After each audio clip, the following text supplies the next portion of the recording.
Hey guys, how we doing? Hello to everyone in the chat. Welcome back to the channel with me, Free Tip Scout, where we're going to do some scouting today. We're going to try and just look at some players and spot some players that we think could be quite good for this weekend, game week 445, that have L15s, so average scores of 40 or below.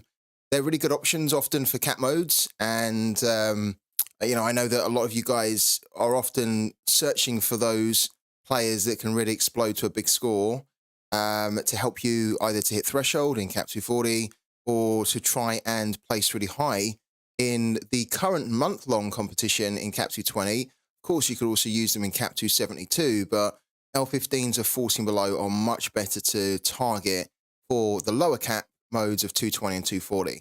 So we have quite a bit to do today. Hello to hello to Paolo Hora. Welcome into the chat. Hello to Twitch Gaming. Twitch Gaming says he can tell us one straight away. Go on then, kick off this stream with a nice revelation of a capped cheat code. Twitch Gaming.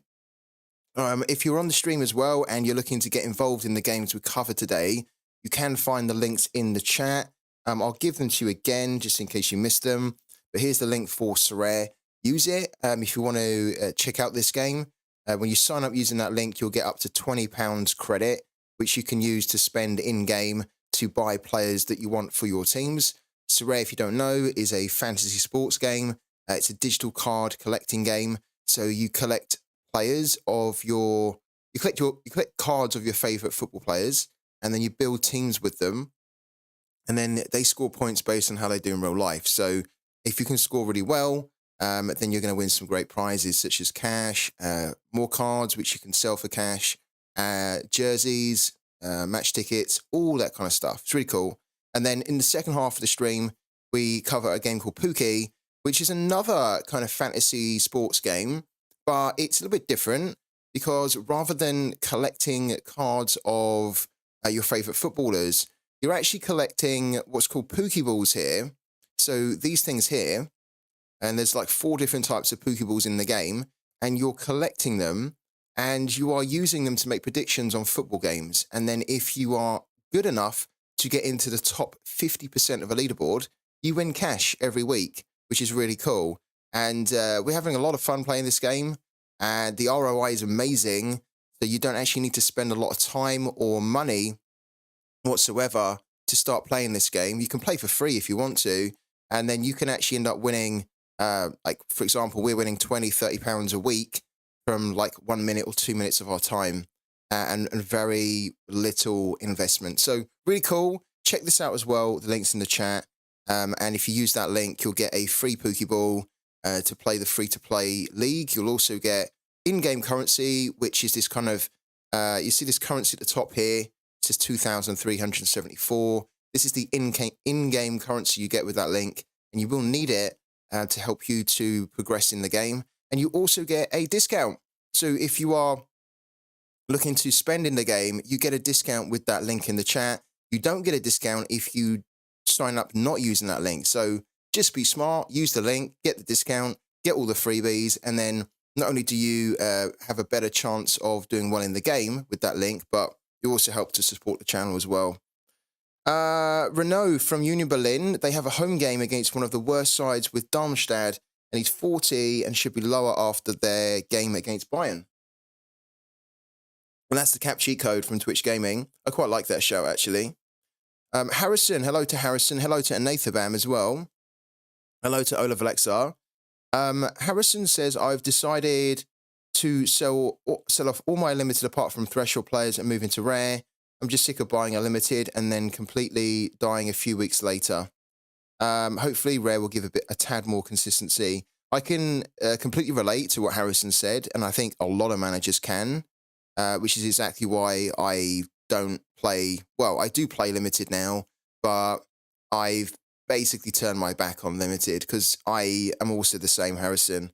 Can't stand the fact that, the players just go down. It's so difficult to win.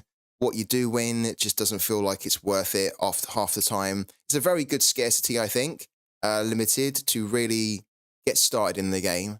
But I think, and I mentioned it before, I feel like if you're not willing to spend a lot, like tons and tons, to get the most elite players in limited, then it can be a really frustrating journey. And Rare's just a lot better at the moment. So I think a really good decision, man. Really good decision from you. All right. I haven't really checked Rivals out today. So let's have a little look to see what games are happening. Oh, it's the Bayern Munich game. Okay, so Bayern Munich versus Union Berlin tonight. Well, we're definitely going to do that. Almere City, Fortuna, no. The Fenerbahce one, I don't think so. The Gaziantep one, no. Leeds versus Norwich is horrible. Rijeka's quite good because Rijeka are a good team. We have quite a lot of players for that as well. Yeah, let's do the Bayern Munich one first then. We'll quickly put a Rivals team together for Bayern Munich. And then I think we'll also enter one for Rijeka as well. I think. I'm pretty sure we will. Let's do Bayern Munich first of all. I'm going with Gaziantep next and then back them against Konyaspor. Oh, I don't feel confident that they can do good there. I mean, technically, if I don't feel confident, I should be backing the other team, right? I can't decide who's going to win that one. Could be a draw. I just think it's too difficult to call. I'd much rather target a game that I feel confident in, that there's going to be like lots of goals or a clean sheet or something. So Bayern Munich it is. Let's crack on with that one. I mean, imagine if Bayern lose this one now. They really shouldn't. but can you imagine? I didn't expect them to lose the one against Bremen, but they bloody lost it. Alphonso Davies at 52 is quite good. Eric Dyer. The moment Eric Dyer gets a game, he's gonna be a cheat code. He's only 28. But I think for now we do Alphonso Davies there, and then we throw Kimmich in at 60. Then we throw Kane in at 66 there, and then we have 56 to spend, which means that we can do Mathis de Ligt in there or Konrad Laimer, but probably it's going to be de Ligt in there. Gaziantep hasn't lost against them since 2012. A lot of draws, and it's perfect for gegenpressing at home. Wow. That's a good record, actually. Remember that Mercenage guy from yesterday? I was one bit away. I had 119. He went for 200. Oh, wow. Very unlucky, Smickers. It probably didn't help that we took... Sorry, man. It probably didn't help that we talked about him live on the stream, because then maybe anyone who was on the stream then was interested in him. So the overall interest in him was higher, which meant that you had more competition on the auction. But you was unlucky there. I also think 190 is maybe... I think 200 is maybe a little bit too high.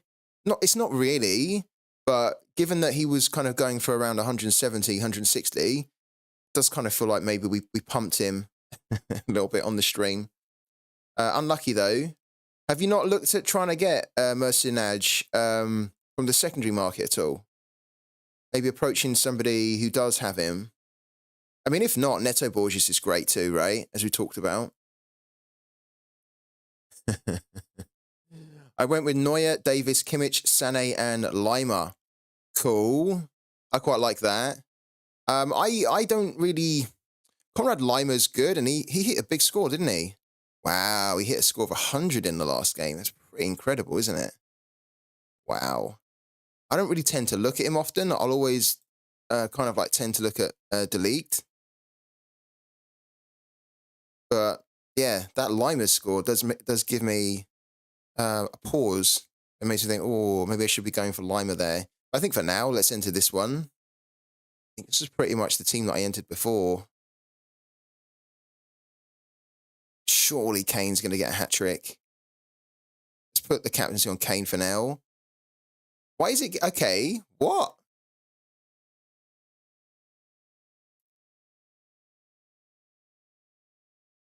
So technically, we should have already had this screen. I'm thinking the reason we're seeing this screen is because Sorare didn't have this screen to begin with when they launched the Rivals, although I feel like they did. I don't really know why we're seeing it again, because we have already seen it. We've been playing Rivals for a while. It's fine. Yeah, I think we would do tiki-taka here because it's usually I do gegenpress, but when it comes to Bayern, they are just like a passing mammoth machine. So I think we'd do tiki-taka here. Could also do shots on goal, couldn't we? Because Harry Kane usually has about, well, it says he has 2.3, but I usually expect Harry Kane to have about 3. But the reason I don't really like to do that is I don't like the fact that, like if I'm doing 2 forwards, then I'll probably do all-out attack. But I'm not doing 2 forwards. I'm doing 2 defenders, 1 midfielder, 1 forward. So we'd then be relying on basically Harry Kane to get like 3, 4, well, ideally 5 shots, right? Which is not really realistic. So we do tiki-taka, I think. Yeah, we do tiki-taka. I don't know whether I'm going to keep the captaincy on Kane. I might change it, but it's a good start. Let's do that.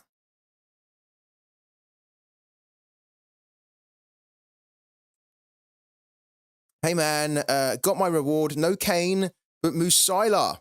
So not bad. That's from Bithead, who won the Bundesliga specialist, right? From the weekend. So he didn't get Kane, but he got Musiala, and I think I'd be happy with that. Very happy with that, actually. Under 23, top 4, top. He's a midfielder, isn't he? Actually, in the game, but he's a top player for Bayern. Hello to Ligma. What are you going to do actually with Musiala? Are you going to keep him or are you going to sell him, Bithead? I'd be keeping him big time. I think he's a big keeper. Let's also do Rijeka really quickly because I think we are going to do this one too. Labrovic. We have Smolcic. We have the rare of Smolcic.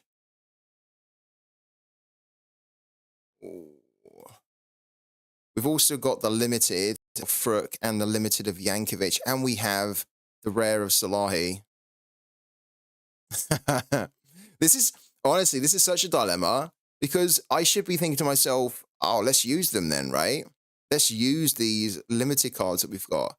But the fear that I have is that when you use them, you then, as far as we know, you're then more likely to be paired up with somebody that has like pro cards in their lineup as well.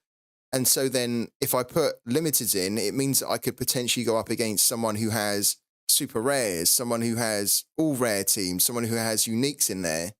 And then we're going to be screwed because, because then we're unlikely to like beat them, especially if they have the same players. So I kind of feel like we just don't pick our pro cards at all, which is such a weird thing to say, isn't it? It shouldn't really be like that. I should be thinking, oh, we can have an advantage here, but actually it feels like we pick them, we have a disadvantage. I mean, what do you guys think? Should we pick them? Or should we just do a pure common team here?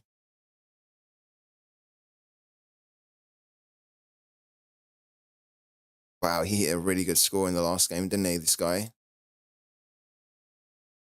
You reckon I should pick them?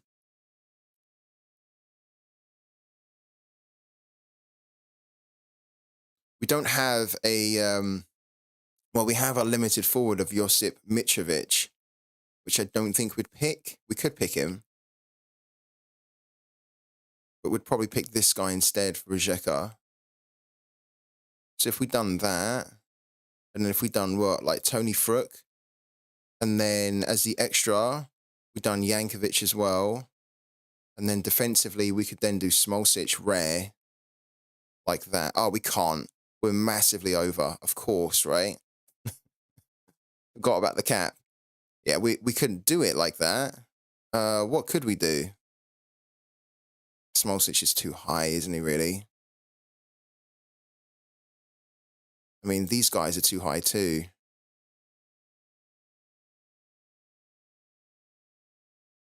Oh, this is actually pretty horrible.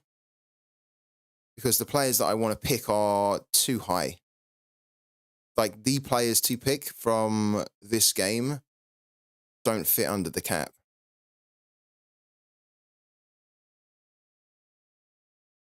Labrovic for sure. I don't want to pick anybody from Gorica. I want to be picking the Rijeka boys here. But look, their defenders are like 52, 64, 59, 57. They're all so high. I don't think we can do this one, actually. Look, 63, 59, 55. Emmanuel Bander's not going to play because he's in AFCON. Could pick this guy, but I really don't want to. Like, he's not the main midfielder here. It's these guys here.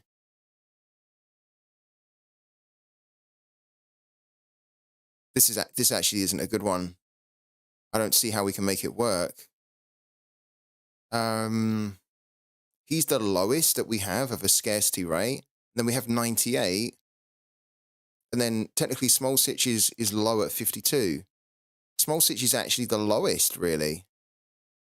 Then we have, what, 46 there then? Now we could play Josip Mitrovic. I mean, if your opponent has limited rares too, you both profit from it. Comes down to the better match plan then. Well, no, not really. Because, like, I get what you're saying, but if we pick a couple of rares here, then we could go up against a full rare team. This is what they mentioned, what they found on Sorare Data's podcast, is that as soon as you start picking these scarcity cards, then you are putting yourself in a position where you can go up against a full team. And you can go up against any scarcity. If you don't pick a scarcity, then you basically have more of a chance of going up against somebody who's just commons. So then it's much more of a level playing field. So that's the kind of the danger with this here. It is based on the rank system as well, but apparently it's also based on the rank system plus also what scarcity cards you have. I don't think we do this here. Hello to Jordan. I'm glad you jumped in because I still need to send you the sticker, the Pooky sticker. So yeah, please remind me of that after the stream, Jordan. Please drop me a message if you can.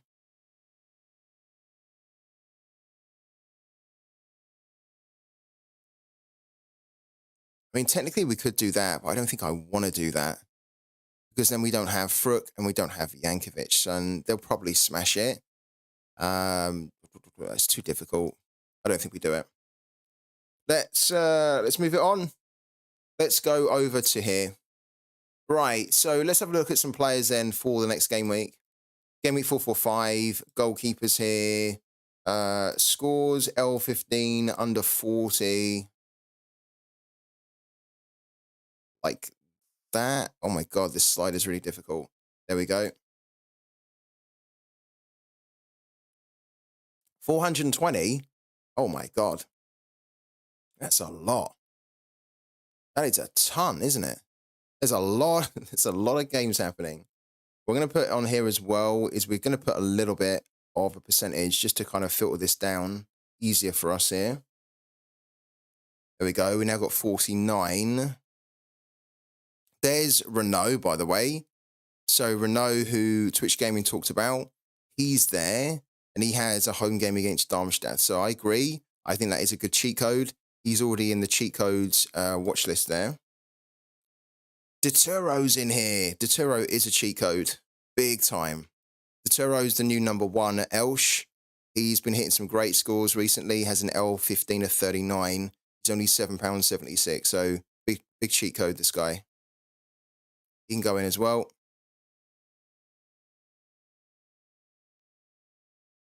Jesper, not really a cheat code at all at the moment, and certainly not against Go Ahead Eagles away.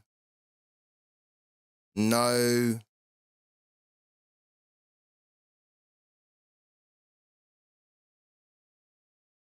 No. Liam Kelly, no, not really. I don't mind Liam Kelly, but I don't think that's a good fixture for him.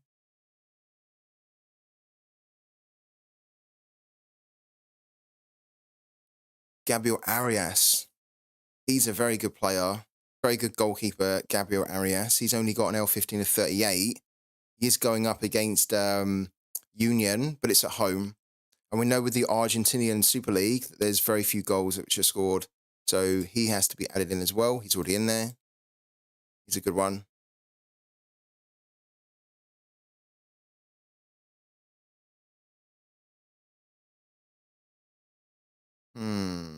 Who else we got? Mark Martinez could be a cheat code. He could be.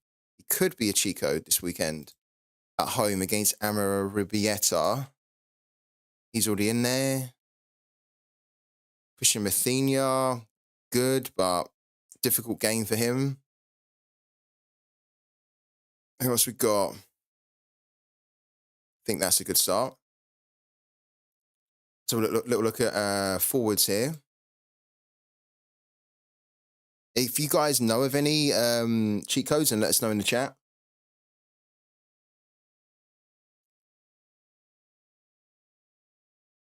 $2,051. It's a lot. So what we're going to do is we're going to look for some decisive score here. Let's do that.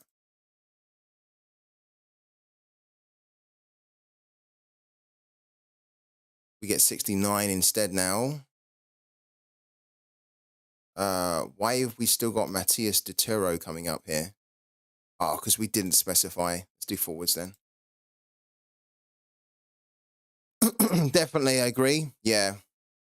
Kalajdzic is really good. So is Victor Edvardsson, actually. Victor Edvardsson is someone I want to talk about. Who have we got here?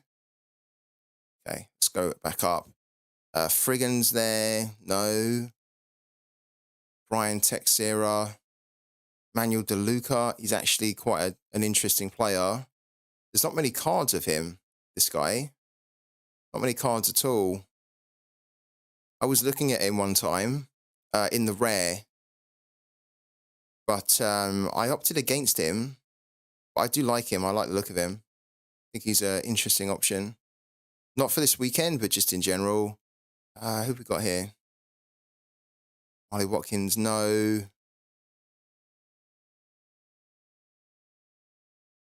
Oh, my God.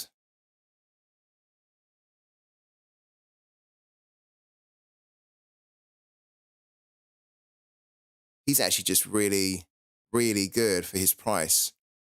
Barashi. Really good.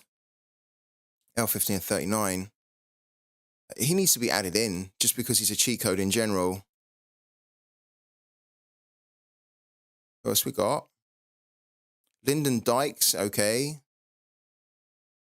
At home against Huddersfield. That's actually not bad. Lyndon Dykes at home for QPR. He could do well in that game.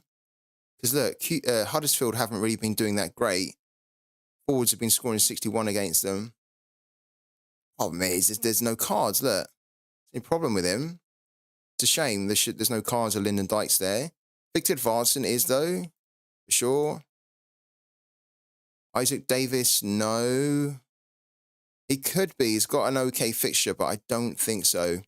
He's not quite as prolific as what we're looking for at all. Maybe Sisto. I just picked up his rare. Used to be great for Michelin, and now he's playing for an attacking Ananispor. Yeah, could be, yeah. Thomas Henry. Technically, Thomas Henry's a good one. The problem with Thomas Henry is he doesn't start, but he has a good fixture where he could actually outscore his L15 of 38. So we're going to add him in as well. It's Thomas Henry. Who else we got? Still a So could be if he actually started, but Victor Edvardsson's going to start. Another player that was mentioned by Twitch Gaming is Sasha, and he's actually a good option. Got his name wrong here, haven't I? It's with an A. There we go. Yeah, for Frankfurt. Is he injured? It's saying that he's injured right now. On Sports Gambit. It was updated 2 hours ago. I didn't think he was injured. I like this guy. It's such a shame that he didn't really get a proper run in the team at Wolves, really. He's very good. He's very tall as well. He's not injured, no? Yeah, it's a bit weird. They're saying he's injured. But I agree. Definitely a good cheat code. It's a good shout from Twitch Gaming there. Yeah, because they have a home game against Mines, and Mines aren't that good, especially away from home. And I think, yeah, he's finding his feet, so he's a good one. Let's have a look at some midfielders as well. Filter. Okay. Perry Miller. Ooh. Perry Miller's an interesting one. Perry Miller. He's decent, Perry Miller. He doesn't really have much AA. That's the problem with him. He has an L15 and 38. He's only 88p. He's going up against a team, El Denza, who are really not that good defensively either. He's a bit hit and miss, but this could be one of the games where he's a hit, one of the game weeks. So he's already in there. Perry Miller. Who else we got? Kemen, no. Loser, no. Not for Almere City. Jakub Yankto, no. Danny DeVitt, if he was actually starting, he could be, but he's not starting really. He has been, but he needs to start more consistently. He's got a good fixture though. This guy is good. We looked at him when we were doing our Luton to Legend series. It's a good youngster to look at. What's the L15 for somebody like Gregorich, actually? Okay, he's got an L15 of 46 now, Gregorich, so he doesn't quite fit what we're looking at here. But he does have a good game against Bremen. Could be worth a look. All right, let's have a look at some further midfielders. Let's just take the decisive score down to 35. Probably going to be too low, actually. But we get 64. Okay, interesting. What else we got here? Okay, Dominic Drexler, no. James Forrest, I don't think so. Josh Campbell, no. Donny van der Beek could actually be. I mean, Donny van der Beek technically is a cheat code. Because now he's at Frankfurt. He should start, and he should be doing a lot better, and he has been starting. I think it's just a matter of time before Donny hits a really big score. And against Mainz, he could do that. So Donny really needs to go in there as a cheat code. Where he's only got an L15 of 32. That's incredible. Do you have him, Arthur? Yeah, I think that's smart to have him, man. Like, he hasn't been doing anything at the moment, but give it time. And Donny will eventually start to hit some really good scores. And I think he could do it against Mainz this weekend. So Donny van der Beek, definitely. There's no way he's going to be hitting an average of 32 for very long. So Donny van der Beek, definitely. What else we got here? Perry Miller, we just talked about.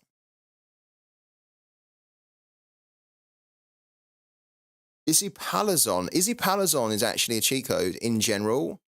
He has an L15 of 39, but he's often able to give you a really good score like 80 or 70. I don't think he's actually going to be able to do it against Real Sociedad. It's too difficult a game for him. Then after that, he has Atletico, then Sevilla, then he's got Real Madrid here. So he doesn't really have a good run of fixtures. If anything, his L15 will probably come down a little bit more. We are going to add him, because on his day, he can hit you that score that you need to be classed as a cheat code. Andre Silva. Yeah, definitely. What's Andre Silva's L15? I love Andre Silva. I think he's great. Oh, wow. Yeah, L15 of 29. He's not starting, though, is he? That's the problem with him. He is actually a cheat code, and we have him already. Look, we've already got him in the Cap Cheat Codes watch list. But I think with this type of player, you kind of have to be patient until he actually gets a run in the team. So he's not technically one for this weekend because he's not starting. But you're right, he is actually a cheat code in general. Yeah, definitely. Yeah. Let's keep going. Who else we got? Christian Thorstved is really good. I don't think that Sassuolo is the right place for Christian Thorstved, if I'm honest with you. I feel like this guy does need to go on a loan, and I'd be surprised if he doesn't get loaned out. He is starting at the moment, He's not doing that great. I don't think it's the right league. I don't think it's the right club for him. We know he's very good, but I think it's not the right league for him. So if you don't already know about this guy, then add him to your list right now. He is part of our cheat code already. He's definitely one to try and pick up on the cheap, because when he does get a move, and I'm sure he will get a move, he could potentially give you that kind of scoring again, which he done when he was at Genk. He's also playing for Norway every now and then, so you can get some international utility out of him. But he's not really starting at the moment because he's not really doing well for his club at the moment. He needs a move. He has a long contract with them, so he'd either require a loan or somebody to like send him an offer. But I think he won't stay at Sassuolo until 2027. It's not the right place for him. Who else we got here? Let's have a little look. Ainsley. Okay. What's happened to this guy, Ainsley? He was supposedly meant to be this really good up and coming England like defender. He's not really done anything. He's kind of really struggled. Look, all the DMPs here. It's good that he's kind of now at a different club, but he's still not even really playing there. He's £1.23. I'd never spend £1.23 on him at all. There's so many other better players out there that are cheaper. Let's look at defenders here as well a little bit. So defenders, we can look at a mix of decisive score and AA. Let's just look at decisive score for now. Filter. Yeah, you're right, Harrison. It has gone downhill since he wanted to move into midfield. It's not working for him though, is it? At all. We have, how many do we have here? We've got 97. Okay, interesting. How are we filtering this, actually? We're sorting this by L5 average. Okay. Let's actually sort it by L40. I think it's a little bit better.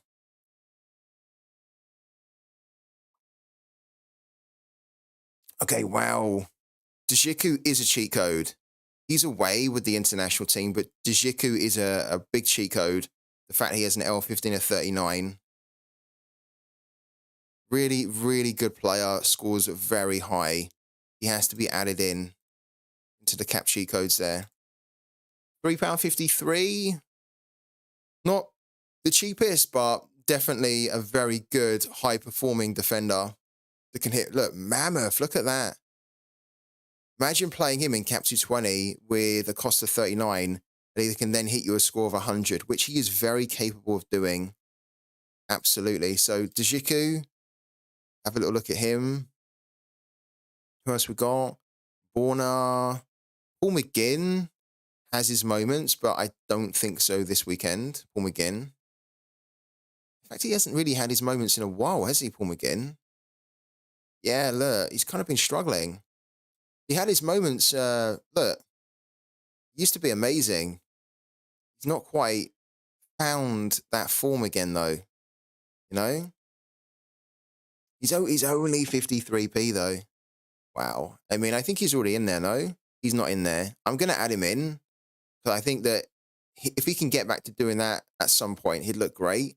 But just at the moment, he's not doing it. So keep that in mind. Maybe one for the future, but not one for this weekend. Valentin Gendry, not really. Boris Lambert, we know is a good player, but just playing for a terrible team. He's got a horrible fixture as well. David Zappacosta, quite useful from time to time. Has actually quite a good fixture here. David Zappacosta. He can hit some good scores, the thing with this guy. Might be worth a look, but I don't think so. Robin Gosens, no. Sam Vines is in there. Who else we got? Devlin. He's okay, but he's not really a cheat code. Who else we got? Okay. Connor Randall, no. Philip Max is in there.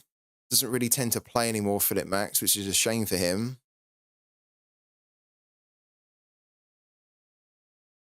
He's doing well. Rios Reyna is doing a lot better. Look at that. Wow. Rios Reyna could be a bit of a surprise package here. A home game against Mirandes, and he has an L15 of 38. He's only 53p, and he's just coming off the back of 2 scores of 80 points or more. Wow. That's impressive. That is really impressive, actually. He is a cheat code, isn't he? Does anybody own this guy?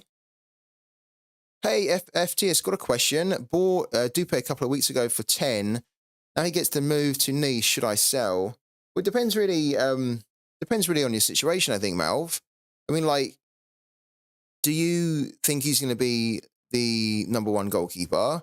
If you think he is, and if he is going to be, then maybe keep him. If not, then sell him if you can make a profit on him. Thebo, hello to you as well, man. Thank you for tuning in.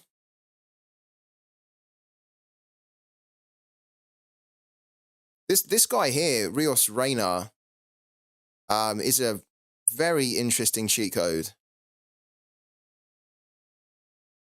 Like, I'm actually a little bit tempted to even pick him up.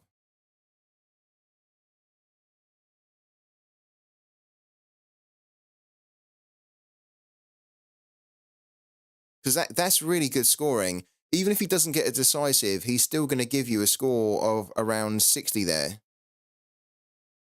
Well, over 60.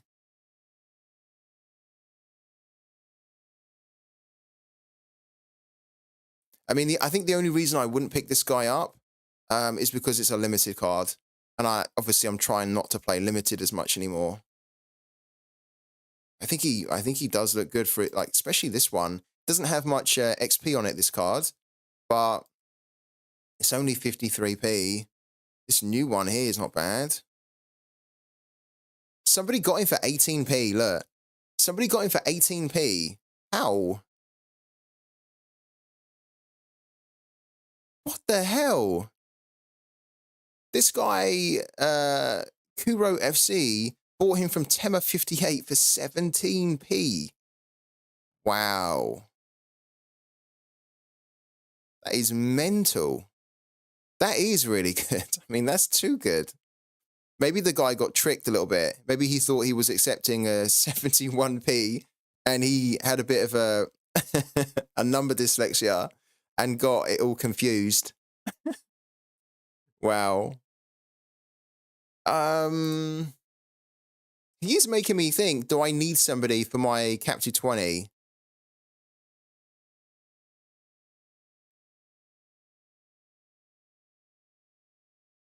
I mean, I don't really need anyone for my CAPPED 20. I have more than enough players already for limited.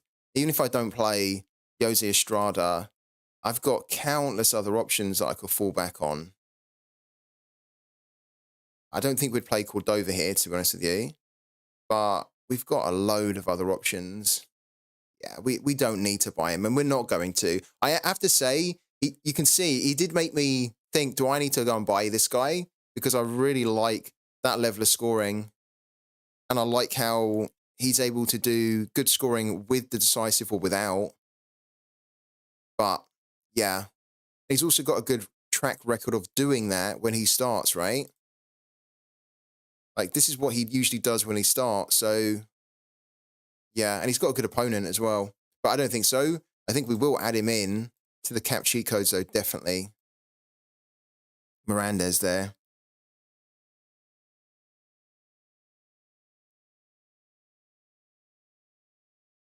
Let's have a look. Who else we got here?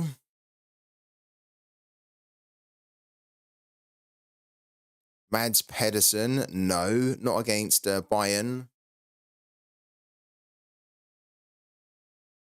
Johan Obiang.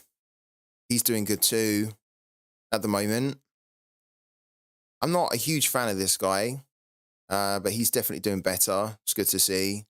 He's not really hit big scores in the past, though. See that here.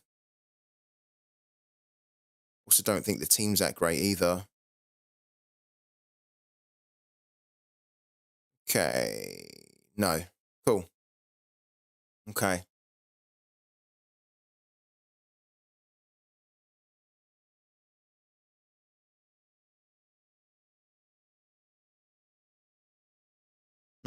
This is a good one too. The reason I just randomly went to this one is that Kevin Sandoval, if you don't know, he's actually a fantastic footballer, fantastic midfielder. He's just moved to Melgar. He used to be at Cinciano. He's just moved, and his game this weekend is against Cusco at home, and he has an L15 as 0. So you could really look at this guy because when he plays, he's amazing. I don't know whether he's going to make his debut this weekend for the new team. So you might have to check it. At the moment, the community's kind of projecting that he'll be on the bench, and he probably could be on the bench, right? But he's also got that L15 as 0. Even if he makes a bench appearance, it's only going to drop him. It's going to drop him up or raise him up, should I say, to around 25, 30, which will still make him a good option because they spent quite a bit of money to bring him in, and so he's worth a look. Let's put him in, given that he's got an L15 as 0. I was considering buying him, and I would have bought Kevin Sandoval. I had his limited. When did I have his limited? I had his limited last year that you can see here. I bought his limited card, and I was considering buying his rare card, but I'm not spending £40 on Kevin Sandoval. As good as he is, I don't want to spend more than 30 on rare players anymore. And look, 5 days ago, he went for 51. He's been going for kind of like, look, 50, 40, 40. It's just a little bit too much for me. But worth a look. Yeah, for sure. What about Van Heck from Mechelen, predicted to start on a very simple opponent? Yeah, so we're talking about what? Van Heck, who's the right back? Yeah. So he's expected to start instead of, what's his name? I have him. I can't remember his name. What is his name? Sandy Walsh, isn't it? Sandy Walsh, that's it. And he started in the last game as well, and he done okay. It's a good shout. It's a good shout from Harrison because they do have quite a relatively easy opponent at home. He has an L15 of 34. Yeah, I think that's a good one. He's not exactly hitting some mad scores, but when you think about these scores which he has been posting, 48, 56, 50, that's a good return on someone that only costs 34 in their L15. And he's also really cheap. Look, he's 35p on the market right now. I mean, that's insane, isn't it? He's a level 8, 4% card who's 35p. Pick him up quickly before somebody else does, guys, honestly. Good shout that from Harrison. Yeah, big shout. I like that one. Who else we got down here? There's a few other players down here. We've already looked at Philip Max here. Mads Pedersen we looked at. Did we get to the bottom of this? I think we did, didn't we? Yeah, I think we got to the bottom of this here. Yeah, okay. Cool. Let's have a look as well, just randomly now. Let's actually have a look at everyone, defender, midfielder, forward. Apart from what we're going to do is we're going to take this off. And we're going to look at somebody that has also in their L5 delivered less than 40 as well. So less than 40 in their L5, less than 40 in their L15. Don't necessarily need percentage of games played there, because I wouldn't mind looking at someone that's not played. But then in the L40, they should have played 30%. And then ideally in the L40, they should have also got a score of over 40. Let's do that.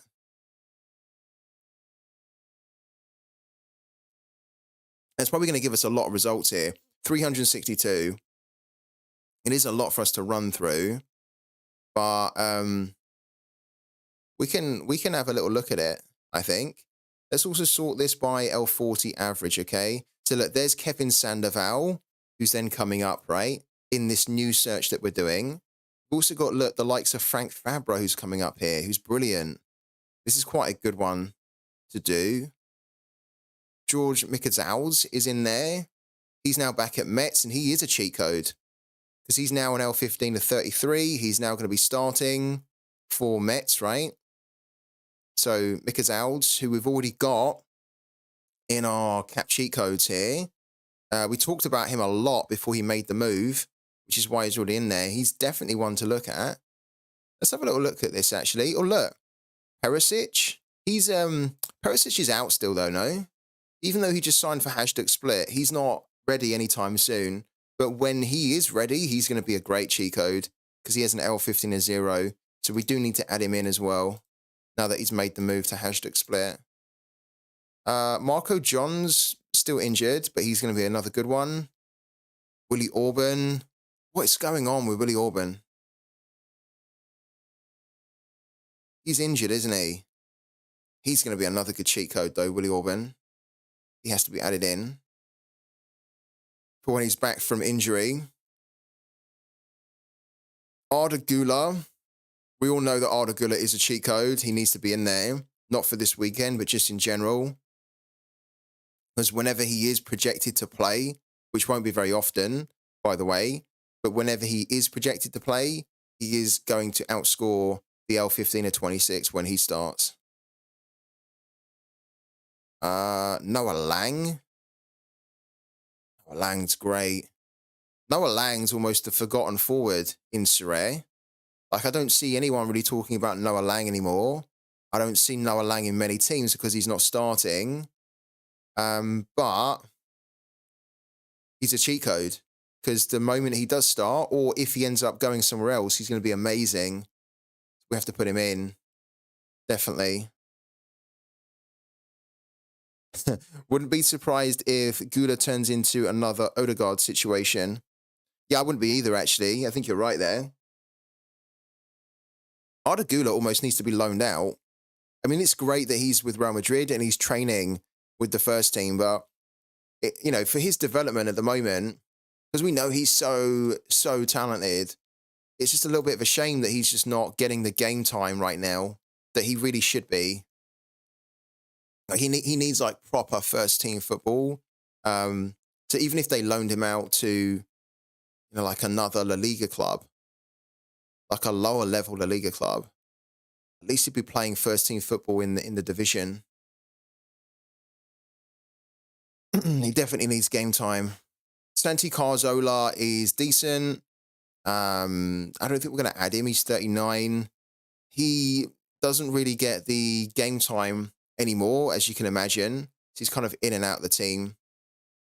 But, yeah, a little bit past it. Musa Nidabe, no. Patrick Van Aanholt. Technically, Patrick Van Aanholt is a cheat code if he is projected to play. The problem with him is that he doesn't start enough anymore. You can see here, he doesn't start enough. When he starts, he's amazing. So if you can ever pick up Patrick Van Aanholt for really cheap, and then the one game week where he is projected to start, you can then use him.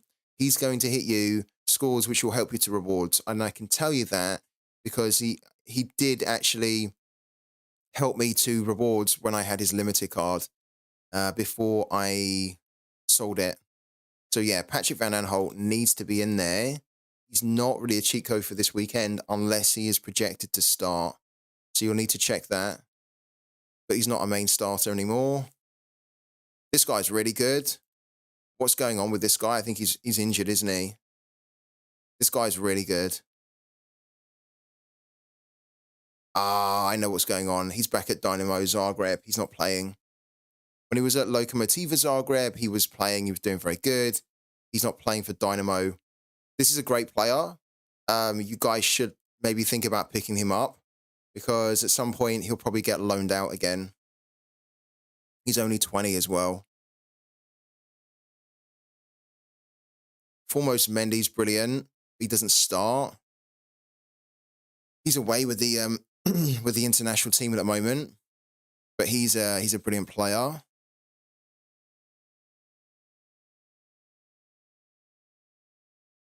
What else we got here? Excuse me. Yeah, Kevin Sandoval, we've already talked about. Frank Fabra, definitely. Yeah, Frank Fabra is a cheat code. He's labeled as a sub on Sorare data, but he is actually the main starter for Boca Juniors. So I'd be surprised if he's not starting this weekend, if he's fit. What about James Horn, says Smickers. Let's have a little look at James Horn then. Oh, James Horn. Oh, my God.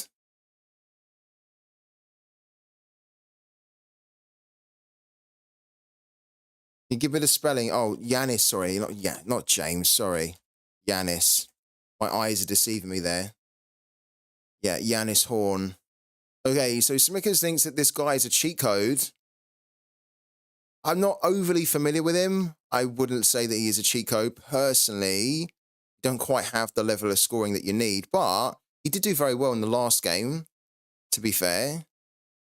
And he does have a low L15, but is he really a cheat code this weekend away to Hanover? I don't think so, personally. I think that's too difficult a game. I wouldn't expect them to keep a clean sheet, so then he's not going to get the 10-point clean sheet bonus here. If you take the 10-point clean sheet bonus away from the score, he's only giving you a score of, what, like 50 or so around this, which looks like he's mainly doing anyway.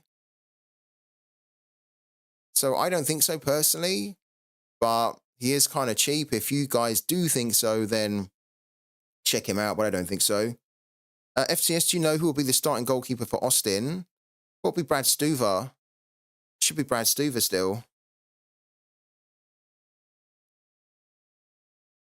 As Brad Stuver's done nothing wrong. He's been the main starting goalkeeper for years now for Austin. I don't think that's going to change at all. Yeah, Rio Hatate, definitely a cheat code. So is this guy as well. Robert Lubicic. He's a really good player. Really good player. Yeah, it's Brad Stuver. Yeah.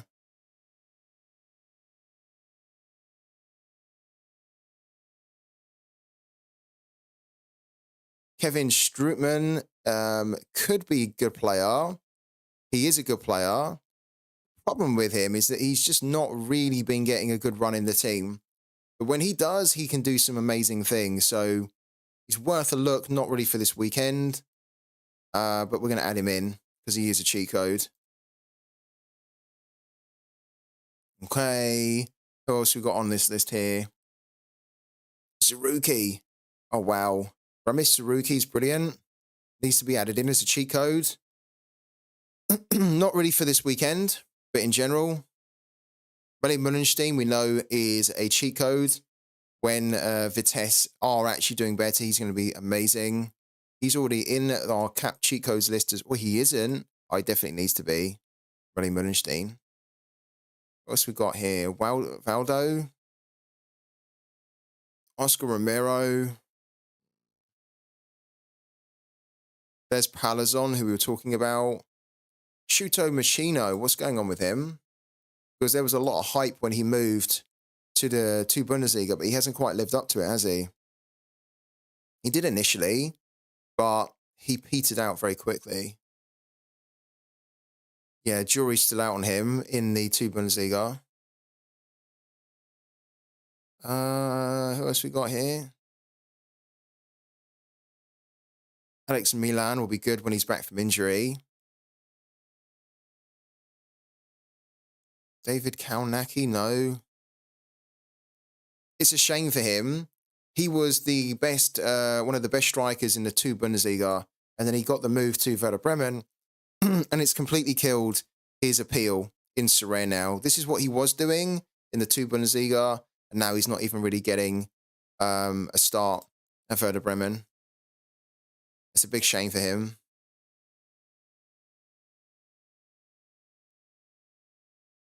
Thomas Molina. Yeah, this guy here, Thomas Molina, is somebody that you guys should keep an eye on because he was fantastic when he was playing for Quito, I think it was, right? Yeah, when he was playing for Quito, he was brilliant. Then he made a move to the Mexican League, and he didn't really do that good. He kind of suffered a little bit. He struggled. He's now moved back, or he's moved to the Argentinian League, which is where he's from. He's playing for Talleres de Cordoba. So he hasn't really had many games for them yet, but he could be a really good one. In fact, I think he is a very good one because he's actually a useful player. So he needs to go in. He has an L15 of 29, which is incredible because he can hit you a score of 60 when he gets to decisive. So Thomas Molina, guys, is definitely worth a look too. Has there ever been a nationality league, for example, a Cap 270 of one nationality only? No, there hasn't been. It's a good idea, though. I'd hope that we can see something like that in the future. Like a lot of the creative ideas about competitions just haven't been there yet for Sorare. Yeah, and I'd like to see that. I really would. There's so many different creative ways that you could create a competition in Sorare, but they haven't done it. They've played it quite safe at the moment.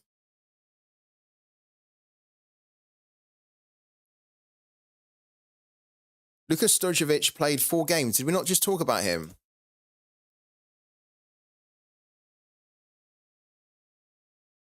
Did we not just talk about this guy? Yeah, this guy here, right? Yeah, this guy's great, Arthur. This guy's really good. If you're talking about this guy, he's brilliant. He's really good. Yeah, we were just saying he needs to be someone that you guys need to take a serious look at. He's very, very good. Let's keep going down. Yerry Minna. No. Danilo Vega, no. Molina. Okay, Molina's a cheat code. Molina is a cheat code. He's just begun to start a little bit more again. He can hit you big scores, Molina. So we're going to add him in.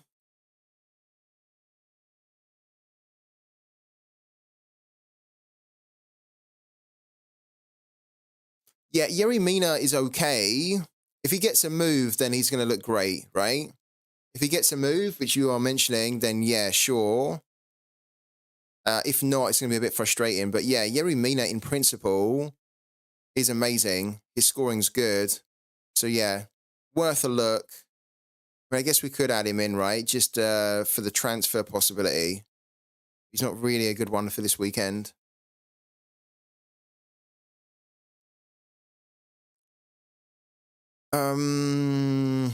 Attila Salai has just moved. So he's just joined Freiburg. If he ends up starting for them, he could be a cheat code, Attila Salai, because he can hit some mental scores in Sorare. So we're going to add him in as well.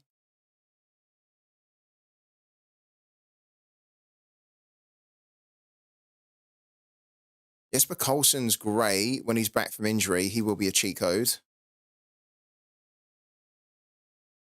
What's we got here? Marco Richter, not so much, actually. This guy is good, but he's not really playing at the moment. He's a youngster. Skelly Alvaro. There's a lot of potential with this guy as a defensive midfielder.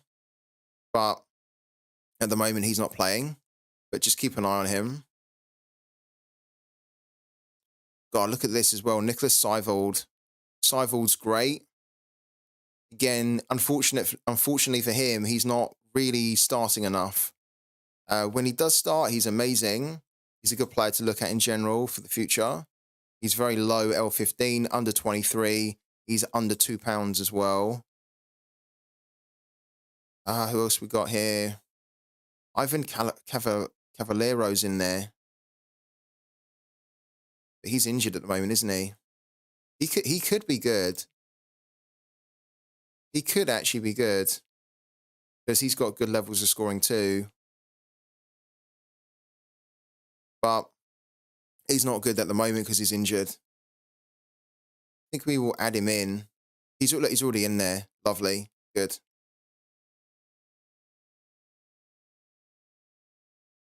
Alvaro may go on loan. Where might he go on loan to?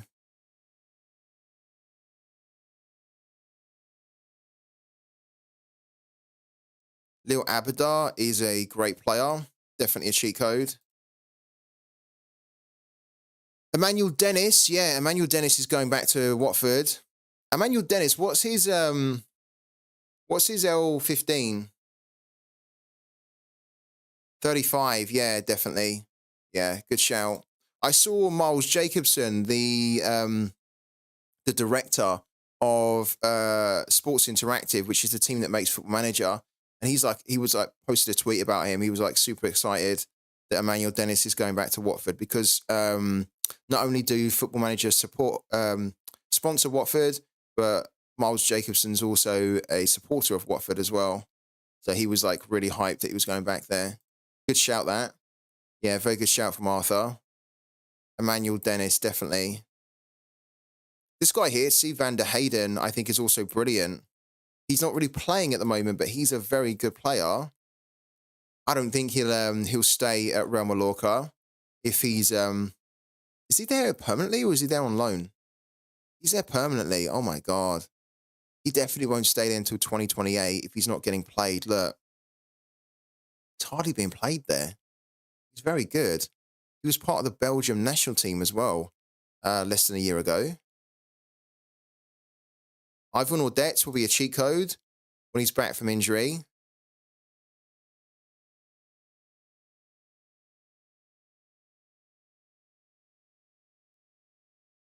Cactus as well is quite cheap. Mijo Cactus isn't really playing at the moment, which I think is really unfortunate for him, because we know that when he does play, he can do amazing things, but he's just not really been starting. I'm a little bit tempted to pick him up because he's so cheap right now and he's only 31. Like when he starts, he's great. He's a very decisive, dependent type of player, but just brilliant, just really good. Right, Gaziantep, the lineup is out. Let's have a quick look at that then. Because I have quite a few players for that team.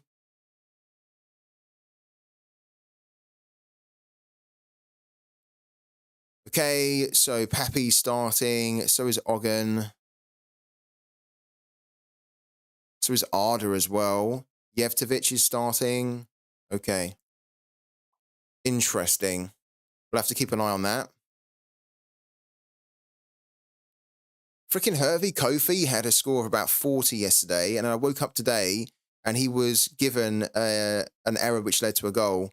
So he was given a negative decisive, which is painful because now I think that we are probably not going to hit the threshold because of that. We're going to need some monster score from Zalahi and Smolcic, and I don't think we can get a monster score from Karimi. So I think Hervey Kofi, I think that score there is going to hurt our chance to hit the threshold. But yeah, Mijo Cactus in the cap cheat codes, I think, definitely. Who else we got? We won't go through. I think are we close to the end of this list here? Malik Wisher needs to go in because he's great. Who else we got? Eduardo Lopez needs to go in. He's also very good, but he's not starting at the moment. So keep that in mind. Ibrahima Avaji needs to go in. Again, he's not really starting, but he's very good. German Valera, very good as well.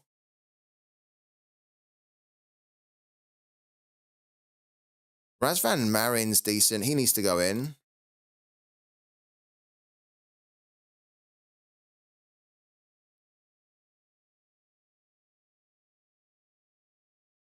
Dyson Maeda. God, Dyson Maeda is an L15 of 32. Are you kidding me? Wow. Dyson Maeda, L15 of 32. Big cheat code. God, you could put together a really good Celtic team, couldn't you? Because Dyson Maeda's got an L15 of 32, and then Furuhashi had something like 35 or 36, didn't he? Ogagawa, who's just moved to Hamburg's a good cheat code. So is Jose Maria Jimenez as well. The centre-back, the Uruguayan centre-back for Atletico Madrid. What else we got here? Danny DeVitt, we talked about. Christian Ortiz could be a good one. He's just moved to Lorenzo. He probably needs to be added in, actually. Jordan White, not so much, actually, especially against Celtic this weekend. Matt Soinchens. Matt Soinchens. Is he back now?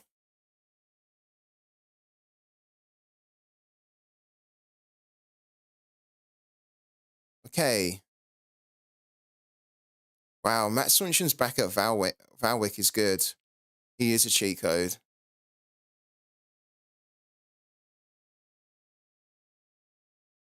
Here I am, new to Sorare. Can afford to put £1,000 into Sorare. Do you think it's a good idea? If you can afford it, then yeah, but you don't need to spend, you don't need to put £1,000 into Sorare at the moment.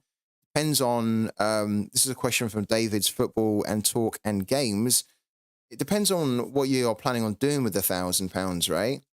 Because if you want to just play in limited, you don't need £1,000 to play limited. Even to play rare, you don't need £1,000 to play rare. At the moment, with the prices being the lowest they've ever been in the game, in the whole 4 years that the game's been going live. So you can put £1,000 in if you can afford it, but you really don't need to. You can easily put loads of better teams or loads of good teams together for half that, even £200, £300. But it depends. What are you going to be using the £1,000 for? What's the plan?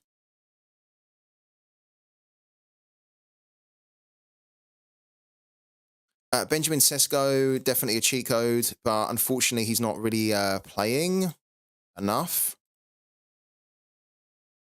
He's playing, but he's not really, you know what I mean? He's not really starting, which dampens his appeal for being a cheat code, but he's one in general. So is Goncalo Ramos, who might be on his way out.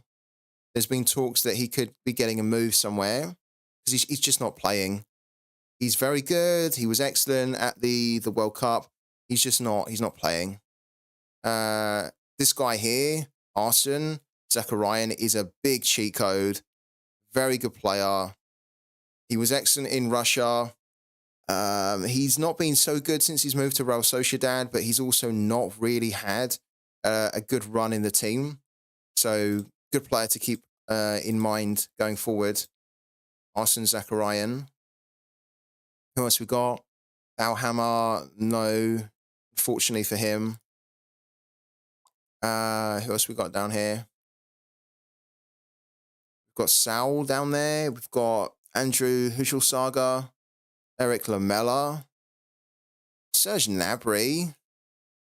Serge Gnabry definitely needs to be considered a cheat code. I think he maybe needs to, when he's back from injury, probably needs to get a move. Seb Haller's injured. Well, he's away on international duty. He's not injured, sorry. He needs to be in there, though, doesn't he, Seb Haller? Same for Azure as well. He's already in there. I will start limited cards. My plan is to get a lot of players who score high in a lot of games and win more players. You don't need £1,000 to play limited. And I'd actually recommend and suggest that you don't spend £1,000 on limited. Especially if you're new to Sorare.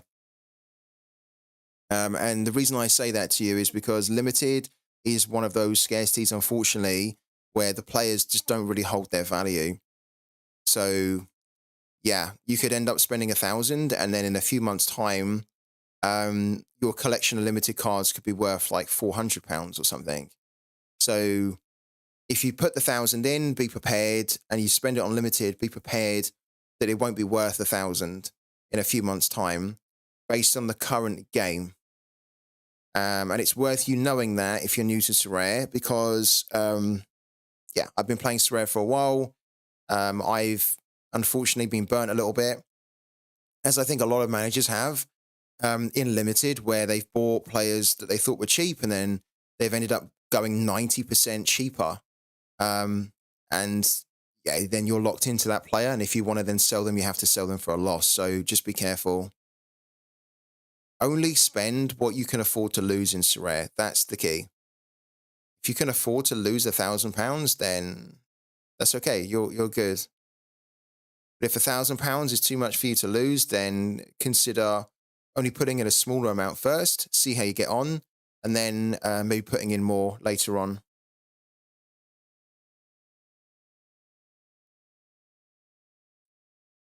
Fabio Gonzalez, who I just scrolled past. I didn't see him there, actually.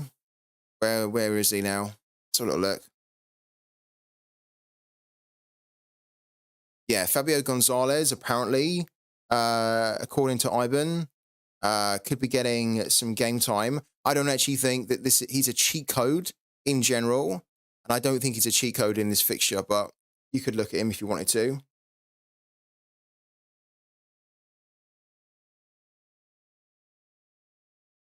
Yeah, Fekir's great. We've already talked about Fekir. Well, no, that's not true. We didn't talk about him today. This guy here, we're talking about this Fekir, Nabil Fekir. I think we also need to talk about Borgia, no? Borgia with an L15 of 35. This is somebody that we've talked about a lot, and he's already in there as a cheat code. He's on the verge of getting a move to Leverkusen, and he's actually a good forward. And what we were saying a few weeks back is that he's worth picking up because there's no way he should not be not starting. Like, he's actually a good enough player that he should be starting somewhere. Now, he is intended to be the backup for Victor Osimhen, not Victor Osimhen, Victor Boniface, sorry, or Boniface, right? By Leverkusen, but he's a good option, very good option. This guy here is also really good, but keep in mind he hasn't really been starting enough at the moment. But he is actually great. Back in the day, he was hitting some mental scores. Look, so a very good shout in the chat. Very good shout. We should add him. And Borgia's in there as well already. Let's keep going down. Who else have we got here? Bajork's in there now. Let's have a little look.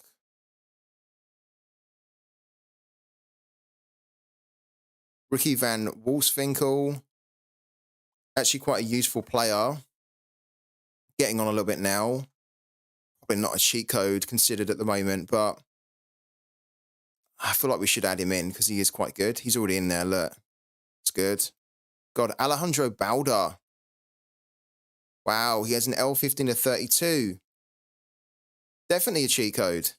Hasn't really been hitting some good scores. He's been hitting some shocking scores, but we know that he can do this as well. And his next game is at home against Villarreal. Villarreal have not been that impressive at all this season and towards the back end of last season. So, yeah, he needs to go in. He is a cheat code. He's an under 23 player, 20 years old, starting left back for Barcelona. Brilliant, L15 of 32. Michel Burkhardt, no. Hayashi has the potential to be, but with Hayashi, he can only really hit you a score of 60. Eckert's not bad. Dennis, you're right, Eckert's not bad at all. One of the problems with him at the moment is that he's just not starting. He started in the last game, but it's unlikely that he's going to be starting long term. But I like him, he's good. For the moment, L15 of 32, his next game is against Anderlecht, which is pretty horrible. But take a look at him as well. In general, if Cade Cowell is a revelation in the Liga MX, then he could be great. I think with Cade Cowell, it's going to take a little bit of a while for him to break into the team. So he's a sub at the moment. He's definitely a good player that I like a lot of potential. But you have to be patient with him. This is not the type of player that you buy and you think you're going to get an immediate result from him. You have to buy and then sit on him and then wait for him to get an opportunity on his loan at Guadalajara. Okay, we've covered a lot of players here today. Hello to Raul as well. Hello also to Connor.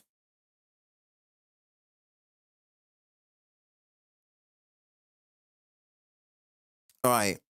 Let's recap on the players that we've just been through and that we've just added in. You can find this is a public watch list. So if you want to access this here, everybody can. You do need to be, you need to have a pro membership. Is it called a pro membership? Or is it Star? The Star membership. Yeah, Star. I was calling it Pro. You need to have a Star membership on Sorare Data to access the watch list here. But if you do already have one, then that is the link in the chat.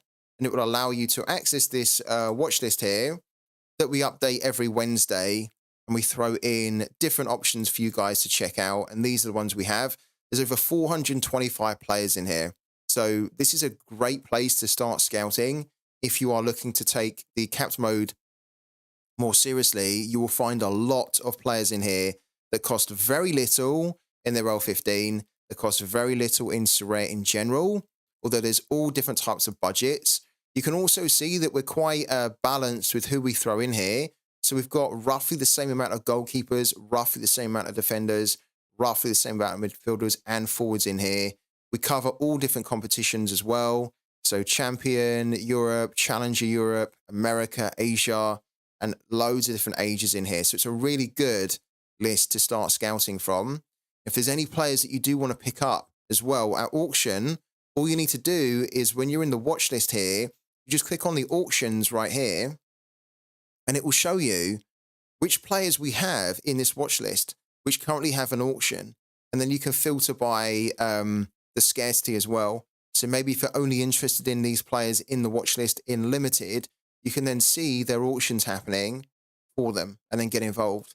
But the players that we added in today were Cade Colwell, Alejandro Balda, Nabil Fekir, Seb Haller, Arsene Zakarian, Benjamin Sesko, Matt Soinchens, Christian Ortiz, Jose Maria Jimenez, Messiah Ogigawa, Dyson Maeda, Raz Van Marin, Ibrahima Vaji, Eduardo Lopez, William Balik Wisher, Mijo Cactus, Ivan Audette, Sieb van der Hayden, Emmanuel Dennis, Leo Abadar, Nicholas Seivold, Jesper Carlson, Attila Salai, Yeri Mina, Nahul Molina, Thomas Molina, Meli Mullenstein, Ramiz Zaruki, Kevin Strootman, Robert Lubicic, Rio Hatate, Formos Mendy, Luka Stojkovic, Patrick Van Aanholt, Noah Lang, Arda Güler, Willie Orban, Ivan Perisic, James Van Heck, Kevin Sanderfowl, Rios Reyna, Paul McGinn, Alexander Djiku, Izzy Palazon, Donny van der Beek, Sasha Kalajdzic, Thomas Henry, Victor Edvardson, Diogo Furarashi, Matthias Dituro. That's a lot of good players added into that watch list, which is already full of absolute gems. So check it out, guys. Some of them have changed as well now. So you can see that we added Livakovic in a while back when he was an L15 of under 40. He's now higher. So some of these guys are going to be higher. Look, Areola's now 56, but when we added him in, he was 40. But we're still going to keep them in because they're good players, right? So, yeah, check out the watch list, guys. Who else needs to be added in? I'll ask the chat now. It's time for you guys to give me some suggestions here. Who else do you think needs to be added into this watch list? For the weekend, especially for the weekend. Hello to Breza as well. What other players do we need to add in here, guys?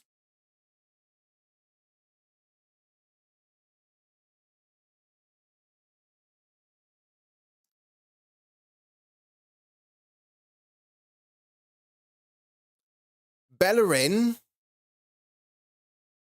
Yeah?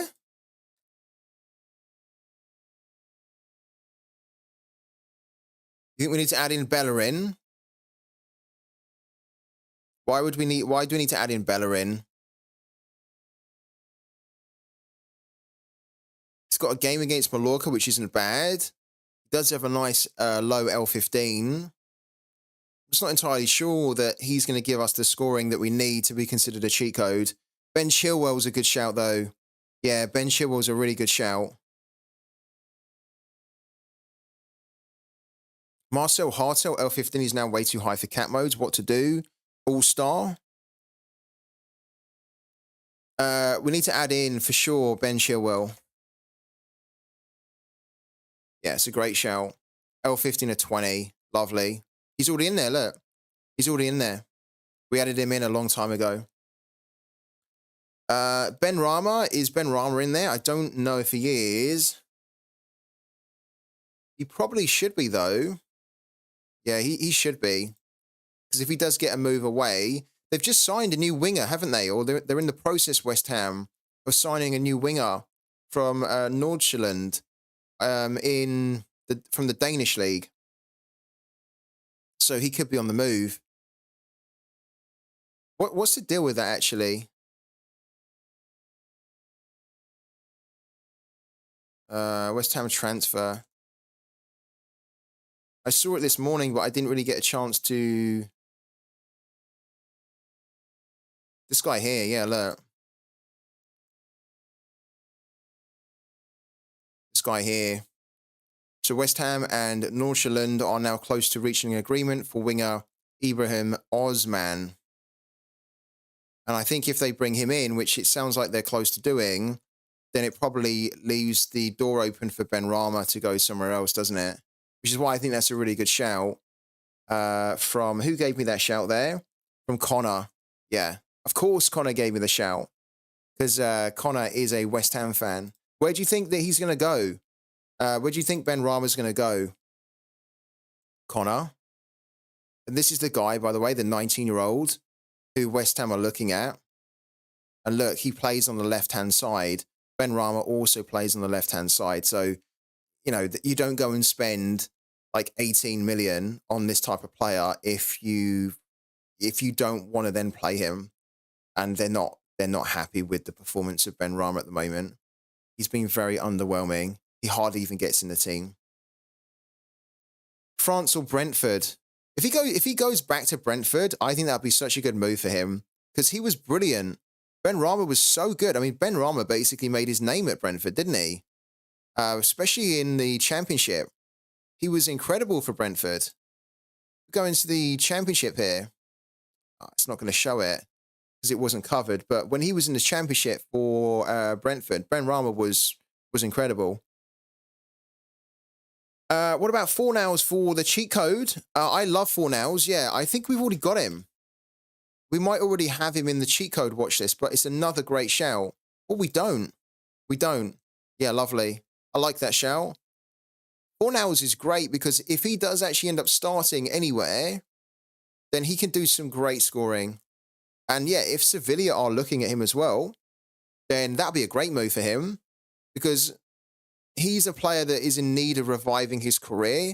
And Sevilla are a team at the moment that just aren't really doing that great. So there's almost no pressure if he goes there because if he goes there and he kind of flops, then the whole team is basically flopping. If he goes in, does really well, and then the team starts to do really well, then it kind of turns his career around a little bit, doesn't it? So another great shout. Another good shout. He's brilliant. I love Fornals. I really do. I really love Fornals. I think he's such a clever player. But yeah, I agree. He doesn't really fit into your team anymore. And it's just such a shame to, like, if you look at the last year for him, the last year he's never really started. He's like started 16 games. He started off the bench in 25. In my opinion, he's too good a player to be starting from the bench. He should be starting somewhere. So I hope he does get a move. Yangel Herrera, says Arthur. For Girona. L15 of 46, which means he's a little bit too high for us to be talking about him. But he does have still quite a low L15 to be considered for the cat modes. Alex Vale. That's from Ivan Sorare. Let's have a look at Alex Vale. He reckons he's a cheat code for Levante.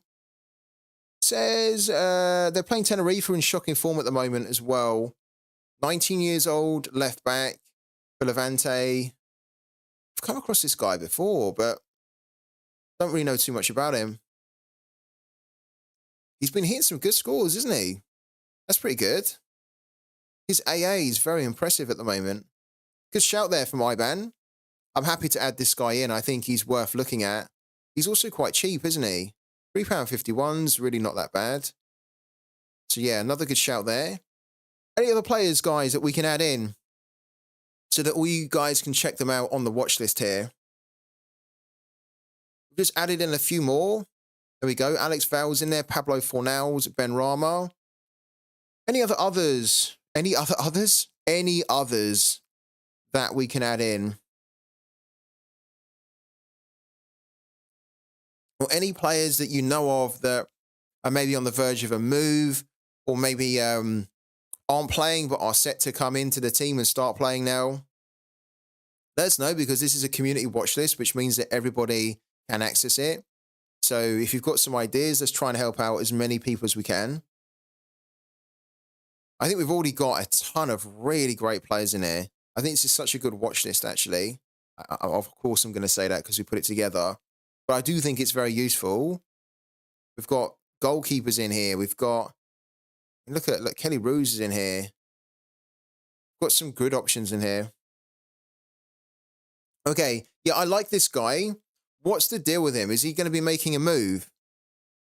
Is he moving anywhere?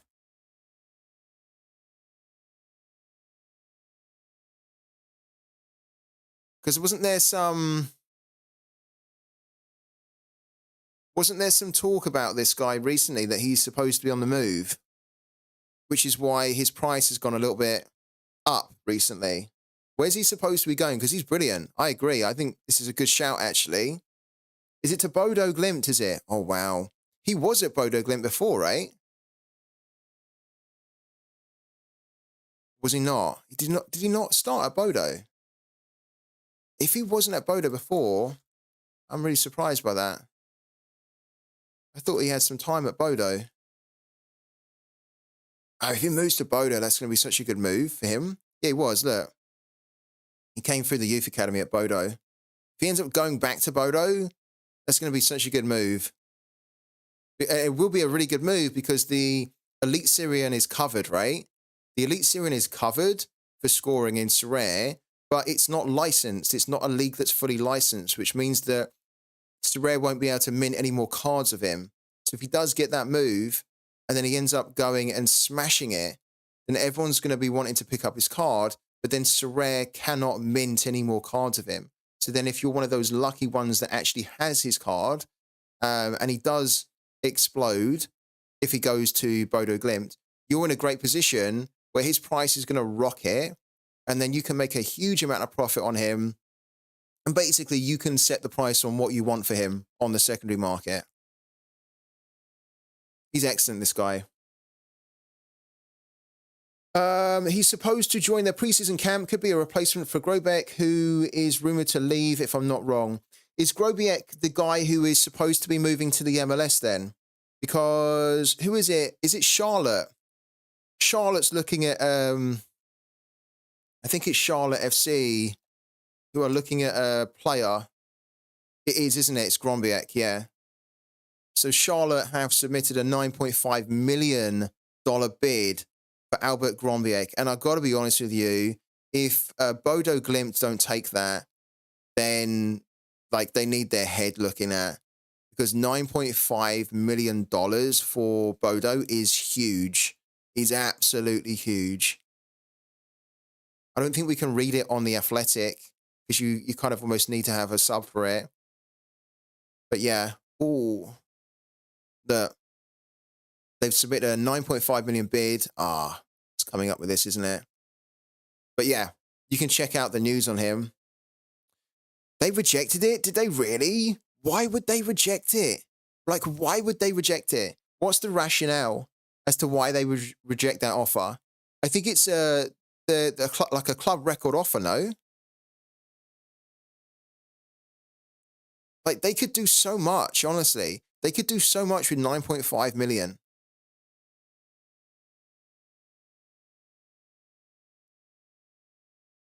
I mean, if I was at Bodo and if I was the owner or the director at Bodo, I'd be saying we need to accept that. Maybe they're rejecting it because they think they can get more. Honestly, $9.5 million for this guy here is already very, very good. Very good. If they have actually rejected it, I'm a little bit shocked if they have. What's going on? Can we have a quick look at that on, I wonder if there's any rumors on Twitter. Thank you also to the Dog Watch. Wow, what a surprise to see the Dog Watch in here. It's been a while. Happy 12 months, long time no see, obviously due to me being busy, but I hope you're well, doing okay. I'm very well, man. How's things been away on sea? Have you got the 2 weeks off now, the 2 weeks holiday? Is that why we're seeing you resurface again, the Dog Watch? Thank you for the sub again, man. I really appreciate it. Did Yokohama get relegated? Yeah, they did. Yokohama got relegated.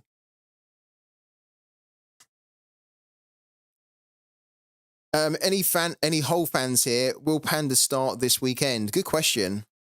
Good question. What are you planning on doing for the next 2 weeks? I bet it has been a windy couple of trips. Wow. I bet it was really rough at sea. Hello to Noodle as well. I mean, it's been rough on land. I can't imagine how rough it's been on sea, man. Let's bring up this guy. Where's he gone?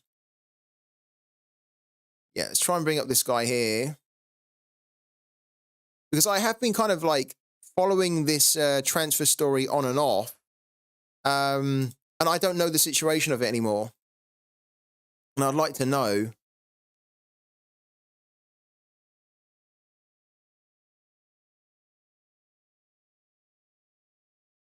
So this was from January the 21st, right?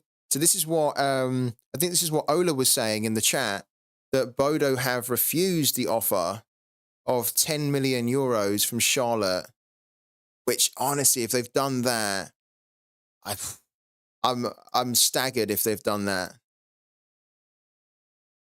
Because that would eclipse the record that they got for the likes of Botheim and Solbakken, for sure. Let's translate this so you guys can see it. They refuse an offer, and even better than that, the Danes should extend with the reigning Elite Syrian champion. Wow. So if they've rejected it because they want to keep him, then fine. But honestly, I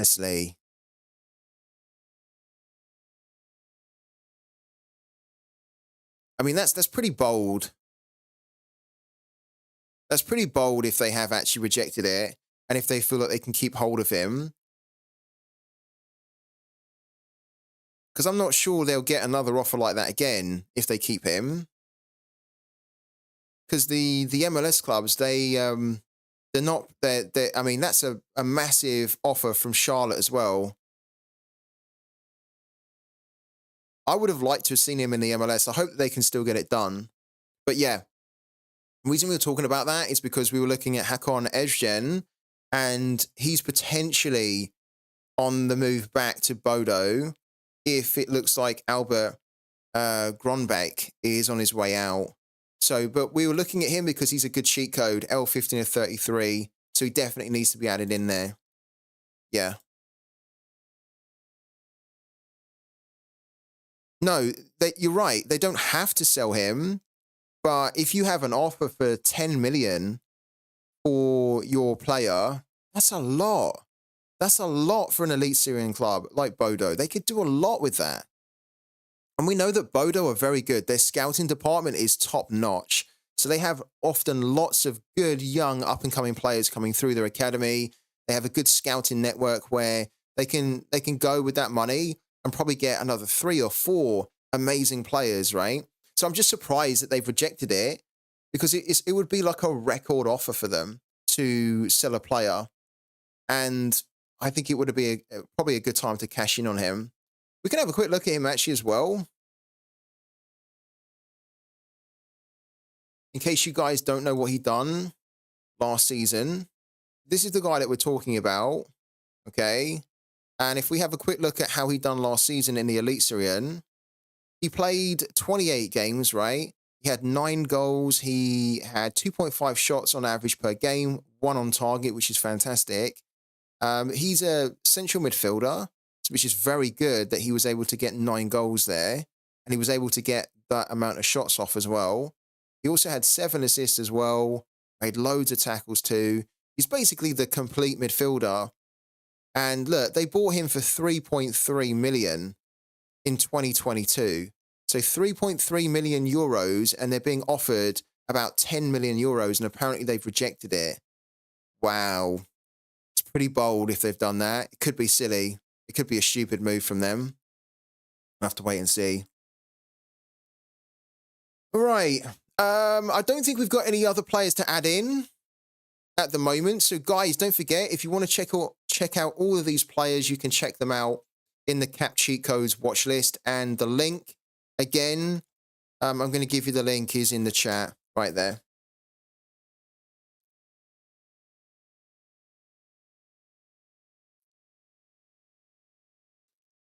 So I think now what we're going to do is we're going to head over to Rivals, because I was thinking about playing more Rivals games. We have already entered. Why can I not see the lineups here? On mobile, when you set a lineup, it will then have like a lineups tab here, where you can then just immediately see the lineup that you've added in to Rivals. On desktop, I never see it. So in order for me to see that lineup that I entered for Rivals earlier, it's here. It's here straight away, right? So it's there. We can see it.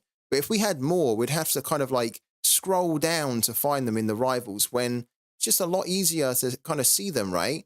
We go into My Lineups, and then we go into Rivals right here. Then we can see our Rivals lineups, right? Just, it's so bizarre the way that Sorare have designed Rivals. It's I don't know why they done it. It does worry me. It genuinely worries me, some of the decisions that they make around the design, because I don't know who they're talking to. I don't know which users they're talking to that say that it makes sense to see your lineups individually, which is fine, but then not being able to see them in the actual game modes. You have to come out of the game mode to kind of see them. It's just weird. There's so many weird designs. Yeah. And it worries me, because it makes me think, well, who's signing off on stuff like this? And do they really get what users want? Do they really understand like what they're doing with the game? But anyways, what we're going to do here is we're going to do another Rivals game. We're going to try and work out which one will help us to another. Oh, hold on. We also need to add ourselves into the arena. That's what I forgot to do yesterday.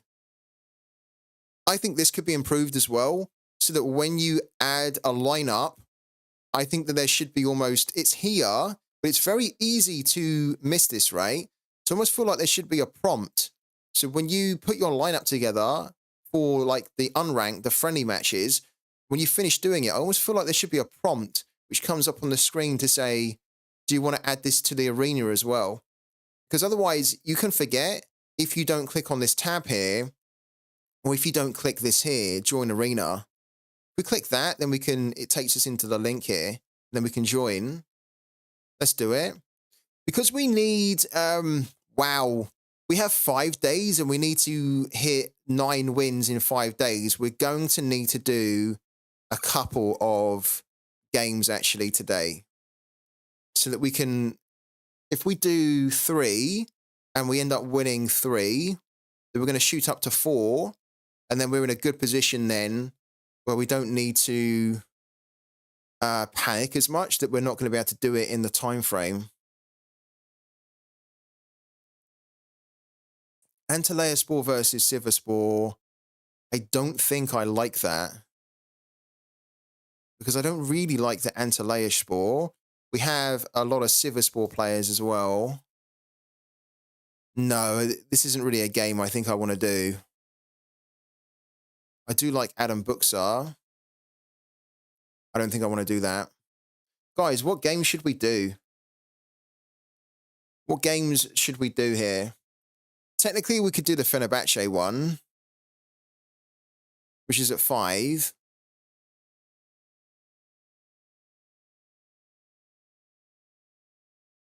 I don't trust Fortuna away.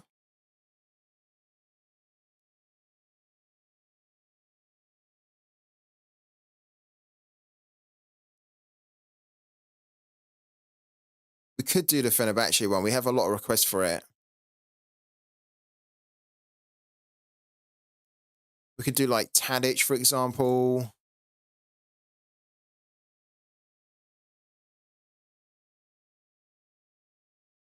Bonucci.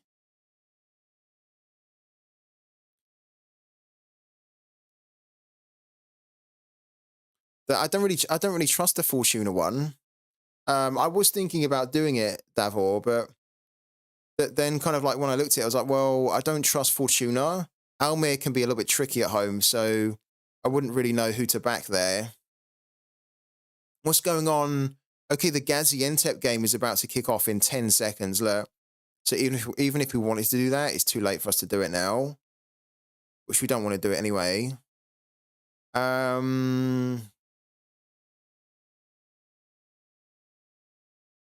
It seems a shame that we can't do the Rijeka one. Should we have another look at the Rijeka one? We just couldn't seem to get them under the cap at 250.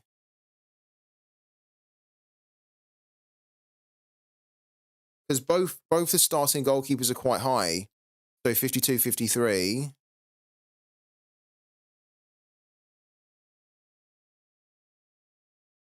This guy here technically is doing quite good. He's only a cost of 40.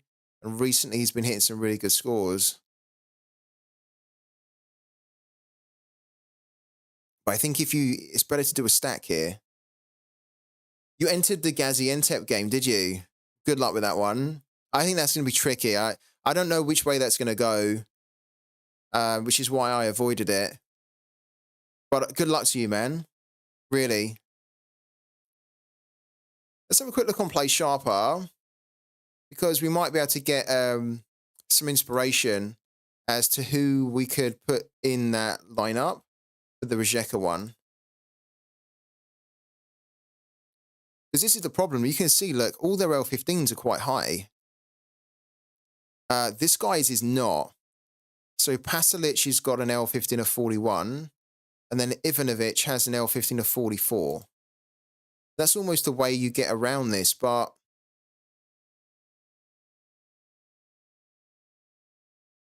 I mean, look at the whole team. The whole team, apart from 3 players, have L15s of 50 or below.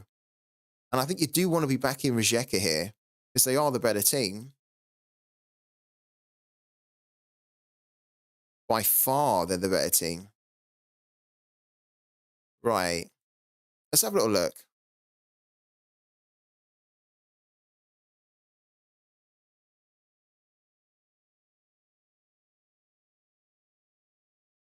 I think I would want to play Smolcic because he's just very good.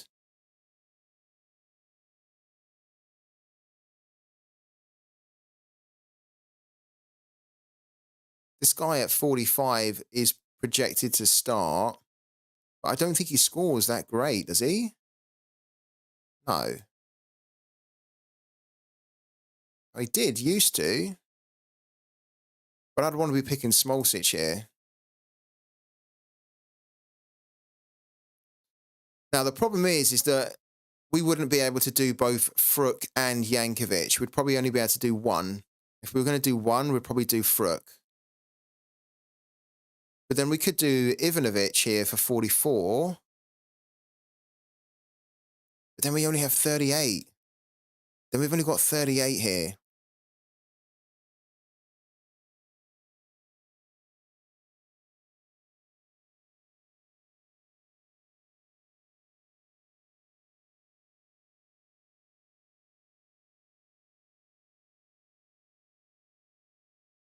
I don't know how we can do this, actually.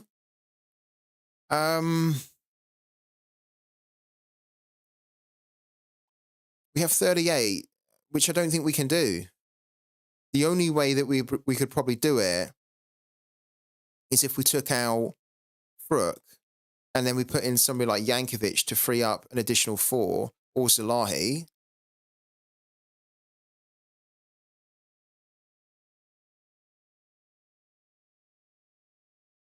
If we'd done that, we'd have 42.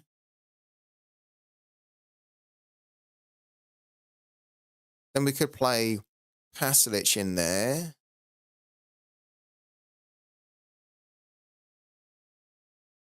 It's just so difficult, isn't it? Because they're all so high.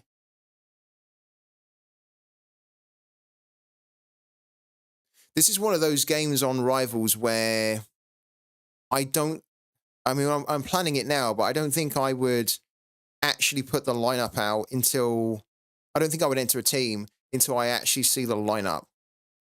Because one of the things you could do, like let's say, for example, that we put this team in and then we put Pesilic in here, right? So we can enter the team. But then let's say that Pesilic isn't starting, but then we then need to find somebody else who has a low L15. If that player then isn't starting, then you're kind of screwed because then you're locked into a DNP or a player that's going to be a sub player. So that's the danger with having, trying to do Rivals with teams that have high L15s, is that if you do it before the lineup is out, and then that one low-cost player isn't starting, it's going to screw you. I think we'll wait. I do want to kind of look at this, but I think we have to wait until the lineup's out.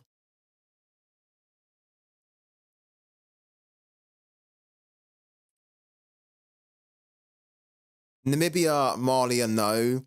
South Africa versus Tunisia, I don't think so. Zambia versus Morocco is technically a good one for us to look at.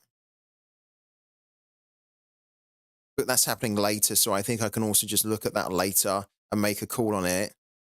There's just a lot. There's a lot of late games happening, isn't there? Rangers versus Hibs, we could maybe do. Then the Antalya Sport one, I don't think I want to do because I think that's really tricky to call. What is the odds for that game?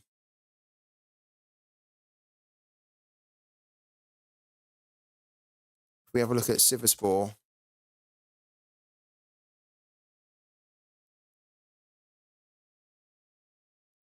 Yeah, look. Antalya Sport at 1.65 to win, but I think there's a potential for a draw here. Because Sivasspor, they don't win a lot of games away from home, but they also are pretty good at drawing. It's a little bit tricky. So probably the other one that we're going to do is going to be this one here, but I'll make a call on it. What's the record of Fenerbahce against Istanbul? Istanbul are no pushovers, by the way, but Fenerbahce are the clear favourites here because, you know, they're smashing at the top. But Istanbul, they're down in 9th. At home, they've lost 3. They've scored 17. They've conceded 12. They haven't lost at all in any of their last 5 home games, though. Away from home, Fenerbahce are in incredible form. Look at that. They've won 9 of their last 10 of their 10 away games. They've not lost at all. They've only conceded 5. And I think their record against them is pretty good, right? Oh, they have lost a few as well, though. This is tricky because Istanbul have the form where they could cause an upset. And they're pretty good at home. But technically, Fenerbahce are the better team, so they should be able to win. I don't think we do it. I mean, we could do it. If we were going to do it, could we even do it under the cap?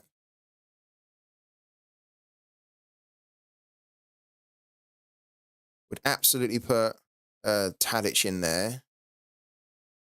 Then probably Dzeko.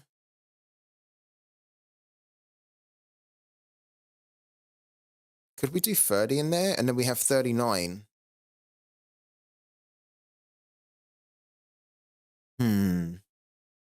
Okay, he's doing good for 37, isn't he? For 37, he's doing pretty good.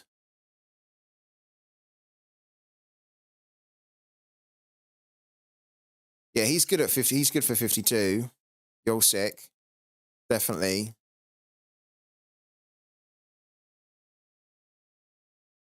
Look at Kvetchi as well. Wow. Last 3 games, 91, 80, 76. That's incredible. And he's cheaper as well at 53.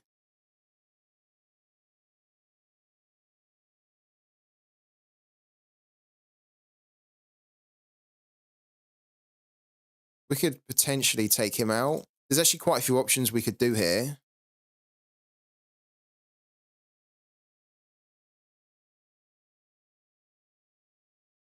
Then that gives us 48 here. So we could play this guy as well if we wanted to. Yeah. I might play that one. I think we'll wait again until about 4, until we can see the lineup. But yeah, we could play that one too. We've got a lot of requests to play it as well.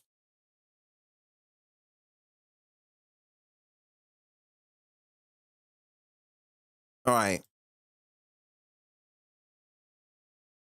Let's get back into Pro. We've got some things to do on Pro here where we need to try and figure out our lineups for the weekend. We did kind of put them together very quickly yesterday, but we haven't really spent a lot of time kind of tweaking them. And I think we need to try and get our mindset on our rare teams before we go into tomorrow. So let's try and do that now.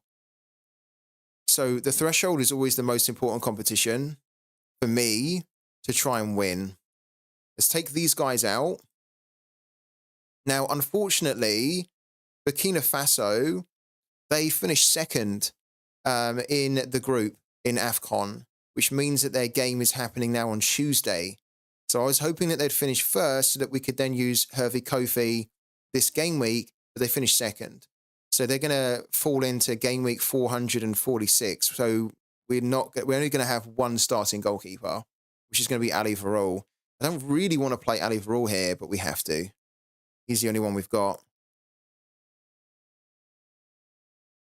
Now, as a general rule of thumb, a lot of you guys know that Leonardo Morales is not really the type of player that you should pick when he's away from home. But I think I probably will pick him because even though he's not very good away from home, he's still quite consistent at giving a 50 score away from home. And that's realistically all we need from a player in Cap 240. He has the potential to do a lot better. But even if he gives us a score of 49, 48, that's actually going to be fine for threshold. Oh, fuck. We've just closed it.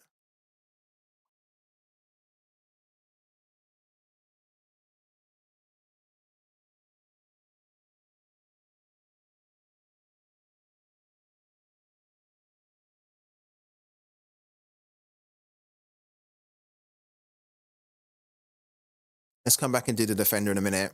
Let's do the midfielder first, I think. I don't want to pick Zalahi going away to Hajduk Split. I don't want to pick Luke Browers at home to AZ.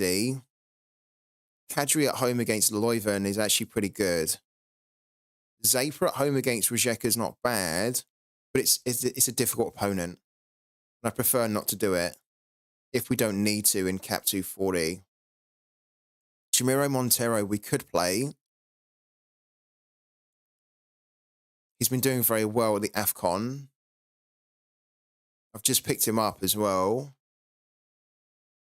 I think I prefer Kadri here than I do Montero. Yeah, he did, yeah. And then we have Anto Grigic, who I picked up recently. He's a bit of a legend from back in the day. Anto Grigic doesn't start, but he did come off the bench in the last game, done very well in 30 minutes. And the two players that are kind of technically ahead of him at the moment are injured, which makes me think that he's probably going to start now. Is there a projection for this at the moment, for the Swiss Super League? No.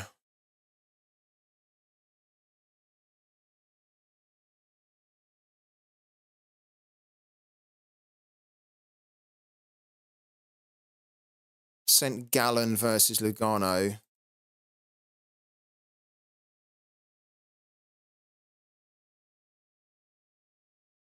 Oh, that's a tricky game, isn't it?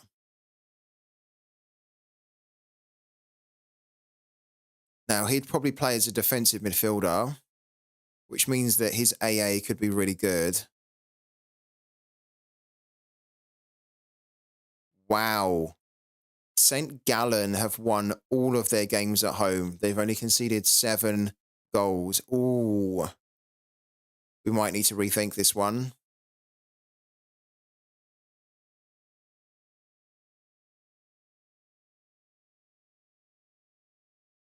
Yeah, they're not doing too good, are they?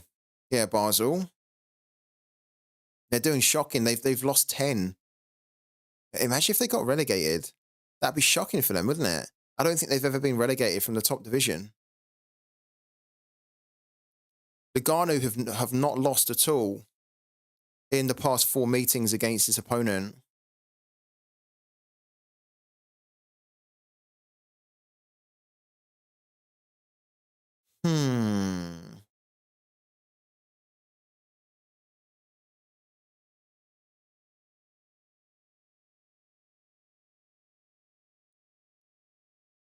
I mean, it's not the greatest game, but he's quite good at giving us a mid-50 kind of score.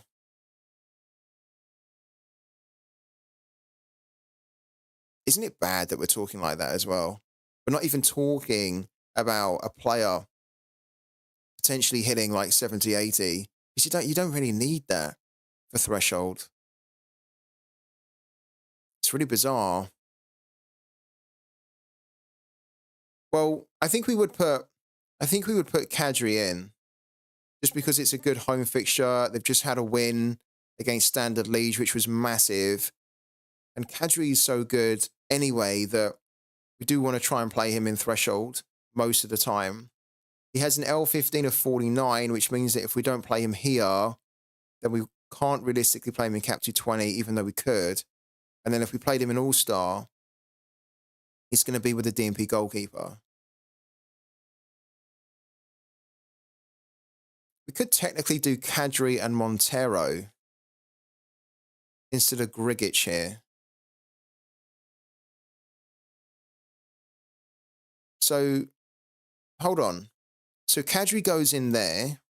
Let's take Morales out for now. And then up front, we could do Victor Edvardsen, which we'll probably play in Cap 220. Benjamin Santelli's been doing great. He's only a cost of 44.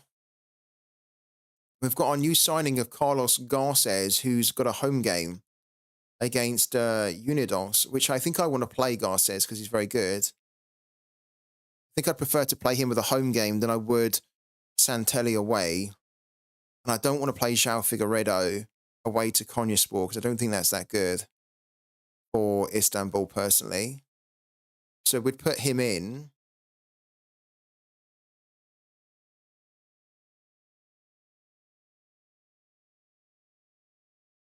Smolcic, I don't think we want to play against Hajduk. He could do very well, though. But if we were going to play Smolcic, we'd like to play him with Sorare. Do you put your best lineup in Cap 240? I do, yeah. The best lineup I can put out always goes into Cap 240 because that offers the best prize potential. And then kind of like my B team will then go into All-Star, usually, if I have a starting goalkeeper. But this weekend, I don't have another starting goalkeeper because Hervé Kofi's game is going to be in the next game week. So probably what we'll do is we'll put our B team into Cap 220 so we can at least have 5 players starting, and then our C team can be in All-Star Rare. Hello also to Campotti. I don't know if, did I say your name correctly? Is it Campotti or Campotti? I am your fan. Thank you for the support and thank you for the love, man. Thank you also for tuning in on YouTube as well. I appreciate it. If you are just tuning in with Campotti, then we are currently in the process of trying to work out our lineups for the weekend. And if you're thinking, well, why are we doing it so early? You should be getting into the habit of doing your lineups as early as you can in Pro, because you will often have a situation where you'll need to go through several different drafts of your lineup to find the right one. If you just do your lineup in one go, then I promise you that you will make a lot of mistakes and you won't actually have spent the time to have found that magic formula team. So it's really important that you go through these stages of like trying to work out the decisions and who's going to work, who's not going to work. And you might find that you'll put a team together one day and then you'll come back, you'll look at it the next day, and then your thinking might have changed or you might have spotted something that you didn't spot the first time.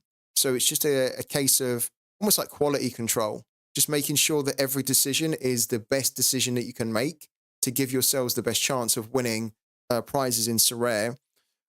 And at the moment, I'm trying to figure out the remaining 2 positions for my threshold team. Now, with threshold, what I tend to do is I tend to start at the top.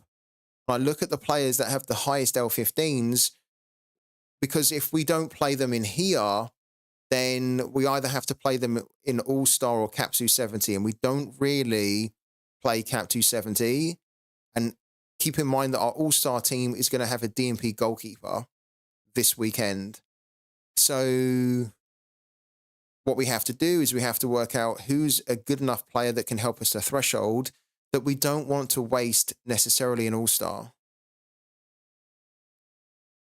Eric Bokat's great, but his last few scores have been a little bit underwhelming, so I don't mind playing him in All-Star this weekend.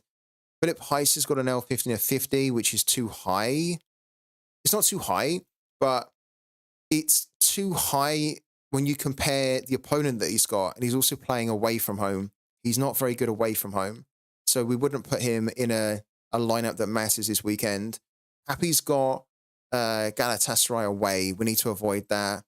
Samba Camera has Besiktas at home. He's in great form, but I don't trust them at home against Besiktas.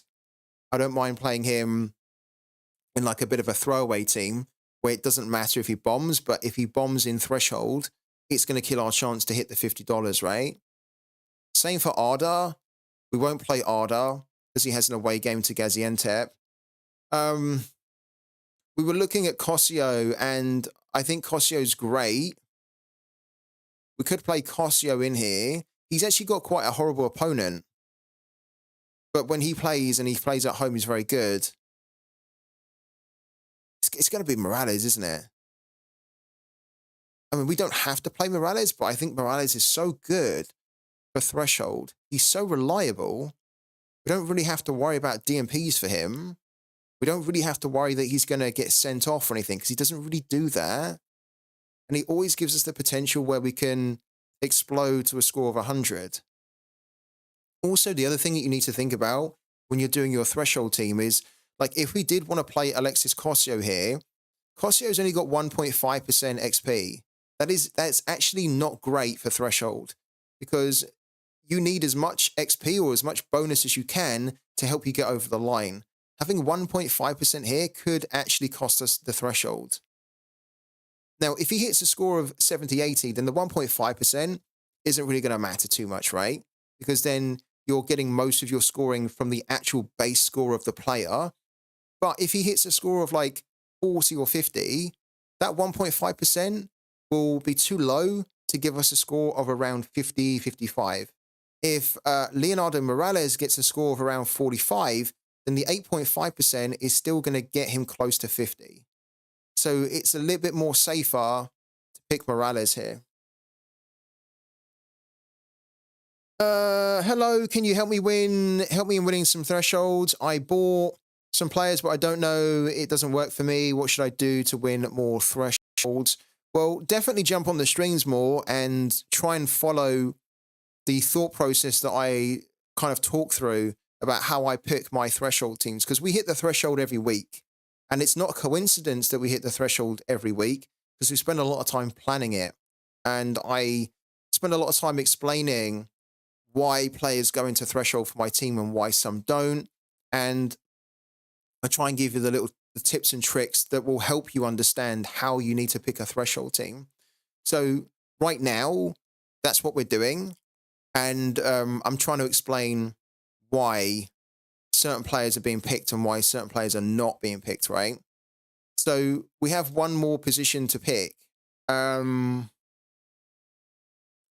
the moment, we have Anto Grigic in here, which I have to be honest with you, I really like. Grigic has 5% bonus, but he has quite a difficult opponent. So if we didn't pick Anto Grigic, we could, because we have, oh.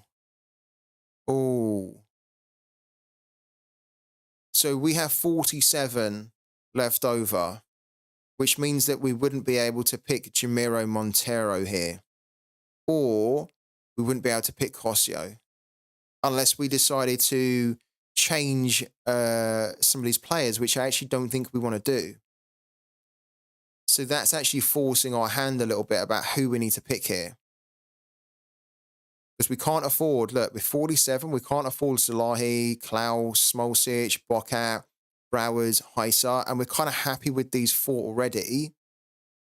Airsec we can't, Pappy we can't, Camera we can't, Zapa, Arda, Cosio we can't anymore, Figueredo we can't. Montero we were thinking about because he would be quite good for Threshold, but we can't afford him now. We are 1 point short. Ogden we could do, but if we're going to ever pick Ogden, we might as well pair him up with the likes of Arda and Pappy. So we have all of them from the same team, right? Then our next option is actually Anto Grigic after that. And then it's Benjamin Santelli, but he's a forward, and you don't really want to be doing 2 forwards in Threshold teams. You want to be doing ideally 1 forward in Threshold, and then either 2 defenders or 2 midfielders, because the defenders or the midfielders have a better chance of giving you better scoring in their AA that can help you get over the line for Threshold. The way forwards score in Sorare means that you are relying on them getting a decisive, and then if they don't get the decisive, you then need a forward that has really good AA, and most forwards don't have a good AA. So if you pick 2 forwards, you need to be convinced and absolutely sure that they are going to get an attacking return in that game week. If they don't get an attacking return, they're only going to score around 30 to 40, and that's going to kill your chances to hit the threshold.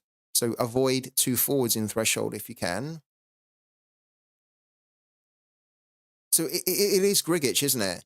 At the moment, it is Grigic because we've got Santelli. Gradle doesn't really play for the national team. Chadley, we don't want to play. He's not a starter at the moment. Vitolo is a good player, but his starting's a little bit all over the place as well. Yeah, we've done it right the first time. We've done it right the first time. So this team here, where is it? So this team here is technically the team I think we need to be putting for Threshold.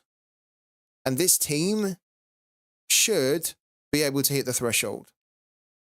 Because Ali Varul, in theory, should be able to give us a score of around 50. Leonardo Morales should be able to give us a score of around 50 as a base. But then if we factor in the captaincy bonus as well, probably give us around 60, right? So we have 50, 60, that's 110. Then Grigic, we're expecting around 50 from Grigic as well. Okay, so that's 160. Then Carlos, right. So Carlos being a forward, this is what I was mentioning. He either needs to get a goal or an attacking return. If he doesn't, he's only going to give us a score of like 40. And he doesn't really have good AA. Now, I think I would back him to score. So I'd probably say that he could give us a score of 60. We're already on 160 at the moment. So then that would take us to 220. And then what we would basically need from Kadri is like technically a score of around 55, 60, which is a lot for Kadri, but he can do it. And that's just the base score, right? That's not even factoring in the percentages for the bonuses, right? So technically, Kadri wouldn't need to get like a score of 55, 60. Probably a score of 50 would be enough to then factor in the bonus that he gets on top of that. Same for Carlos as well. Maybe he only needs a score of 55, but technically he probably needs to get 60. This team should hit it.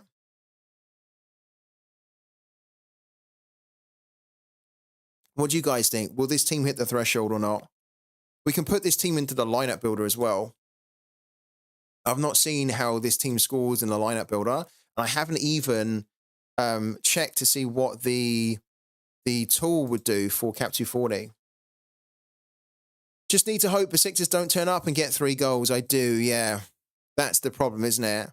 If Besiktas turn up and they go crazy, then we're going to get a negative decisive from Ali Varol. Who would you choose as an America Cap 240 goalkeeper for around £10? Who will you choose for your rare team? Well, for £10, there's loads of options, really. You could pick up a load of MLS goalkeepers for that. One of them we talked about earlier was Brad Stuver, wasn't it? I think you can also get Joe Willis for around that too. Hi, are you doing Find a Player today? I would, yeah. I am going to be doing it later on, yeah. Probably in about half an hour, an hour.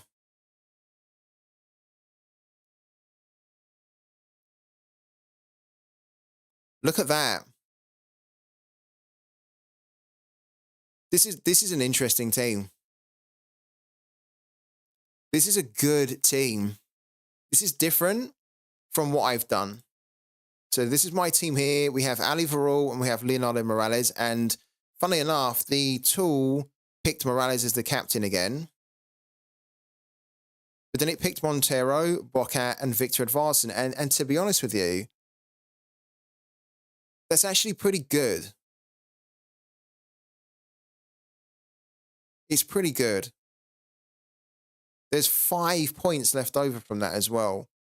The only slight problem here with this team is that Victor Edvardsen has no AA whatsoever. So he is in quite good form because he's been scoring. And he would need to get an attacking return, right? When he gets an attacking return, he's going to give us a score of around 60. When he doesn't get an attacking return, he's going to give us that score of 37, 30, 34, 33, 37. It's not enough. It's not, that score, I promise you, will hurt your chance to hit threshold. You won't hit it unless everybody else then massively overperforms. If nobody overperforms to compensate for that lack of scoring, then we will not hit the threshold with that type of score. Now, the same can also be said for Carlos, right? Who we've got in instead. So Carlos Garces, who I picked up recently, you can see here, I picked him up 2 days ago. He has a home game against this opponent. And his home form, I think, was pretty good last season. But what you'll notice is that, again, kind of when he doesn't get an attacking return, he can score quite badly. 35, 30. He did produce one score of 55 without the decisive, but it's not really part of his game. What we need to do here, there is a very good chance that Go Ahead Eagles are going to score a few goals actually against NEC. What we kind of need to figure out here is, well, we don't need to figure it out at all. The reason we wouldn't put Edvardsen in here is not only because he doesn't have an AA, but because he has an L15 of 40. L15 of 40 in Cap 240 is not really what you should be doing, like, unless you have to do it.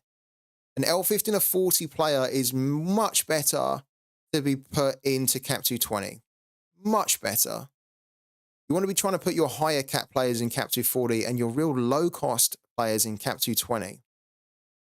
And he's one of the very few forwards that we have that has a really low L15, along with Benjamin Santelli. Carlos Garces here has an L15 of 51, which means that, well, technically he doesn't, right? He has an L15 of 49, actually. But basically, if we didn't play him in here, then we would have to play him in 270 All-Star Rare Pro or All-Star. And all those other competitions are like throwaway competitions for us. So that's why we wouldn't do Edvardsen here. If we say no, we don't want to do Edvardsen, who's the next one? Does Zhao, which I get because Zhao Figueiredo has that really good AA scoring to help us over the line for threshold. Like, he can do that. Like 15, 21, 11, 18, which is perfect, which makes him like the perfect player for threshold, which is why we have him. And we do tend to use him a lot in threshold. The reason that I'm not really thinking about Zhao here, even though he's kind of like the perfect threshold forward, because I don't really trust that they're going to do good against Konyaspor. And actually, we can probably look at it now. If we go into the advanced tab here, Figueiredo has a -5 matchup indicator, which isn't great. Funny enough, Go Ahead Eagles, Victor Edvardsen has a -12, which I don't agree with. I think it's not that difficult, actually. Go Ahead Eagles at home to NEC is not that bad for Edvardsen. And then Carlos Garces has a 0, but that is probably down to the fact that there's like no odds which are being pulled into this, right?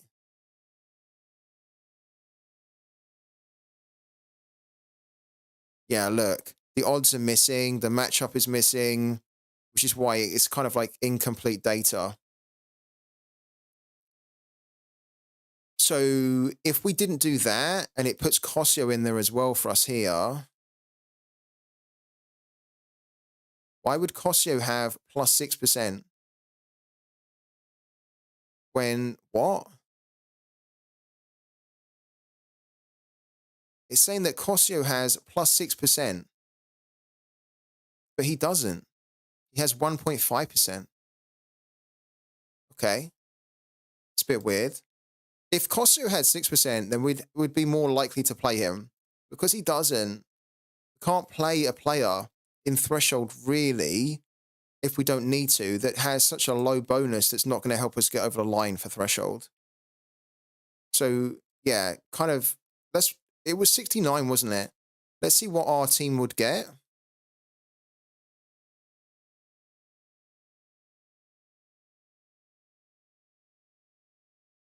It's probably going to get a lower score because of this pick score here. And then, where's Grigic gone? There we go. Yeah, so it's getting a score of 54. I think this is a little bit better, though. I like what it gave us, though. I think there's a lot of sense to what the tool suggested, but I just think the tool's not always right. So you have to also pick what you know, and this is actually better. So I think we're happy with that for now.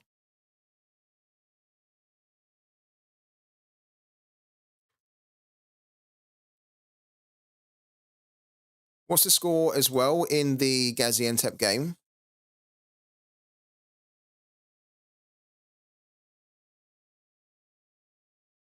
(1-0) to Gaziantep. Wow. That's definitely, it's good for us at the moment. Got an offer for Jens Kastrup super rare for 250, and there is an ongoing auction of him with 4 hours left with a price of 140. Do I take that risk? Only you can decide that, my man.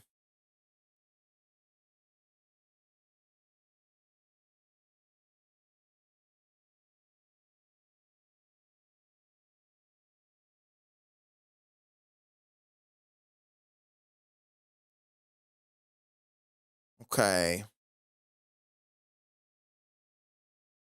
Right, let's go back. The next lineup that we have to prioritize now is Cap 220.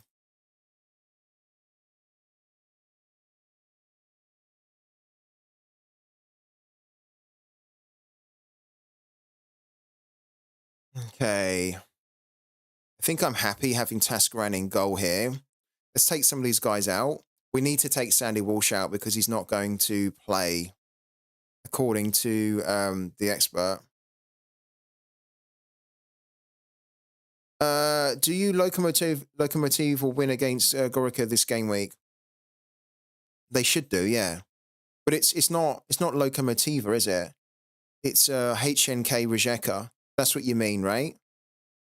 HNK Rijeka are playing Gorica. They're playing them today, not Lokomotiva.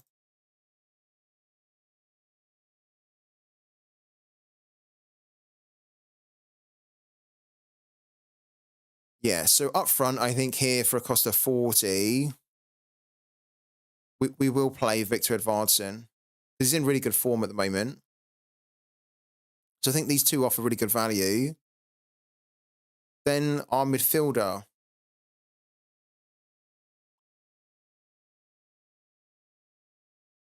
We could play Jamiro Montero, and we might play Jamiro Montero. We've also got Mihail Zapa.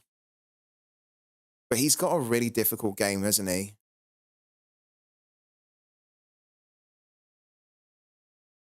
I think Jamiro Montero might be the better option here. So if we done Jamiro Montero for the next game week, okay. So Lokomotiva Zagreb, I think should be Gorica, yeah, in the next game week.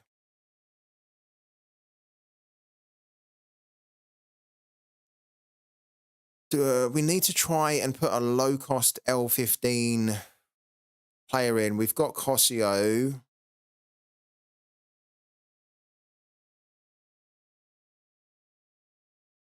could put Eric Bokat in as well here, but then we'd only have 37.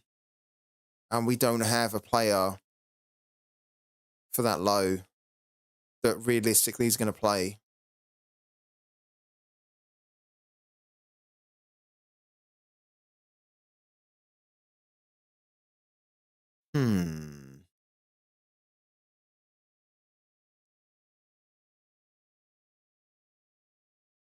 Right. This is interesting.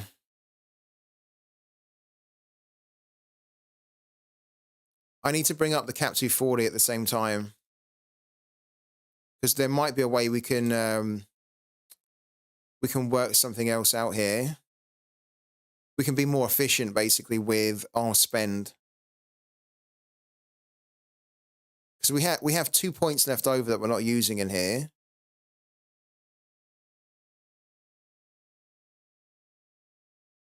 So Kadri would be in here for 49. Then we have 47. And we know that that isn't really enough because we don't have a ton of players, right?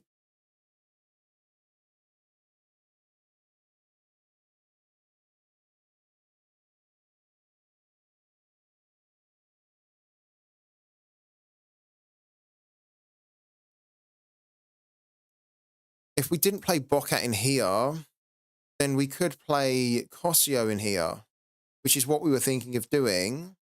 But if we play Cosio in here, we've then only got 40, which means then that our only real option is to play Ali Karimi.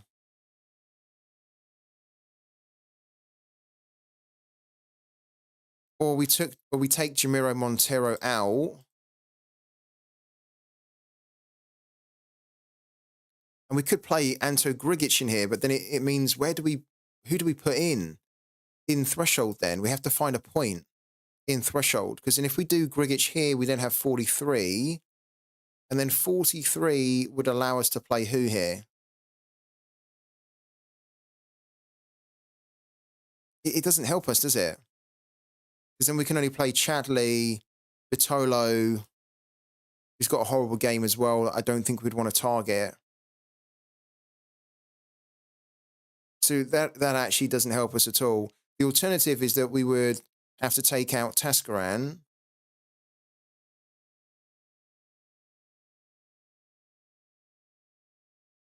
And then instead of Tascaran, we would play where's he gone? Mark Martinez with an L15 of 38. And then that gives us 48 to then play Jamiro Montero.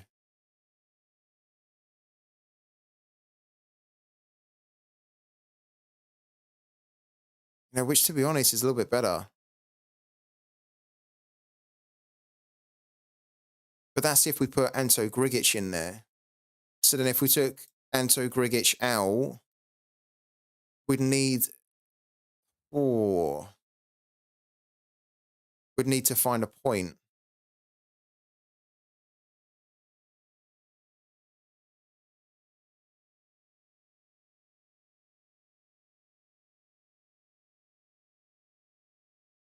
And we would find that point by putting João Figueiredo in.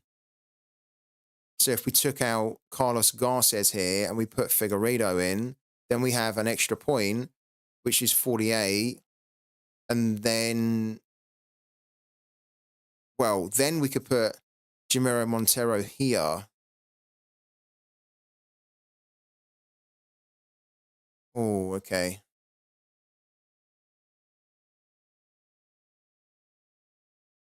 But then it kind of seems a bit silly because then we're not playing a player with a really low L15 of 40. Ali Karimi is almost like perfect for Cap 220.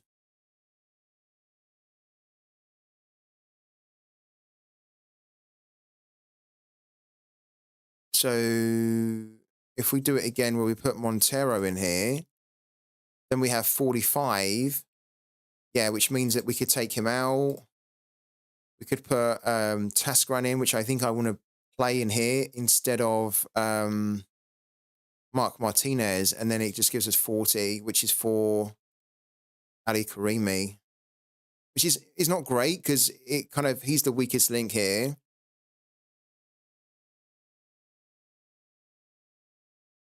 But then at least I think we then have two pretty good teams there, where we don't also have to sacrifice Carlos Garces here,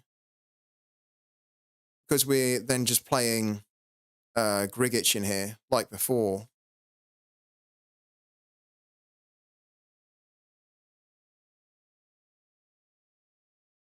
And then we could put the captaincy on Jamiro Montero or Alexis Cosio, which would probably do it on Cosio,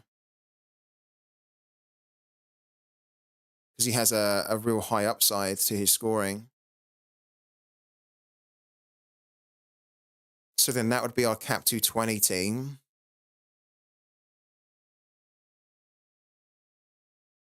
Could we have played, instead of Montero, could we have played... Okay, so we then couldn't play Zappa, even if we wanted to.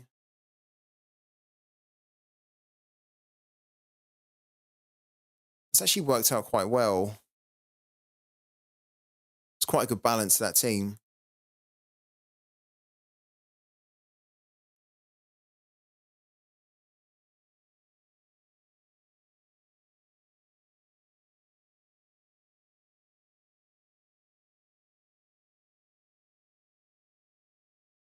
Yeah, I think that's actually, I think that's pretty good.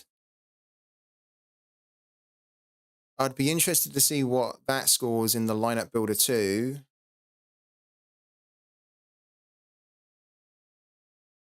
So Cap 220 rare. And then let's do a suggest a lineup. So it says Mark Martinez, Montero. There's Victor Edvardsen. Then it says we should be playing Santelli, who I kind of forgot about, to be honest with you. That's not a bad shout. We wouldn't put Morales in here because we've already got him. And if we saved it, it wouldn't pick him. So if we done that there, and then if we refreshed it, then the lineup builder will not pick Morales anymore because he's already in a lineup and locked in. So if we done suggest a lineup, it would then do, look, Cosio, who we've already picked, then Montero, who we've just now put in, then Victor Edvardsen, then Santelli, then Mark Martinez. There's actually a part of me that likes that more because we get to play Santelli over Karimi. And Santelli's in better form at the moment. It means that we have to put Mark Martinez in to make it work, but I don't mind doing that.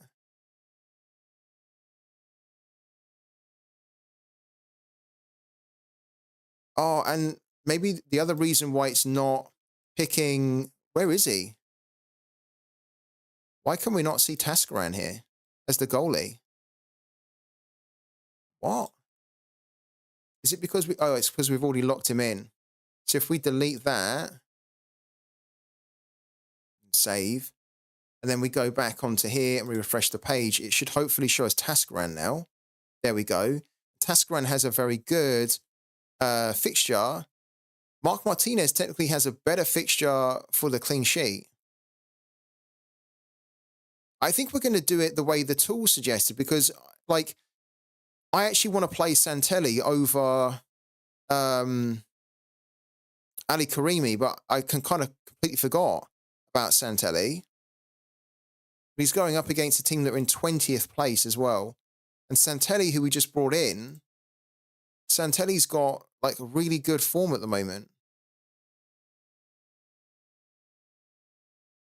Let's review that. So let's take him out. And then we could play Tascaran as, we could then play Tascaran as a stack in Cap 240. That works better. That makes much more sense, actually. So we have to thank the tool for that. So if we put Mark Martinez in there, and then we take Karimi out, and then we have enough where we can put Santelli in here. And I don't mind running 2 forwards in Cap 220 because you kind of need to be a bit braver, take a bit more of a risk in Cap 220.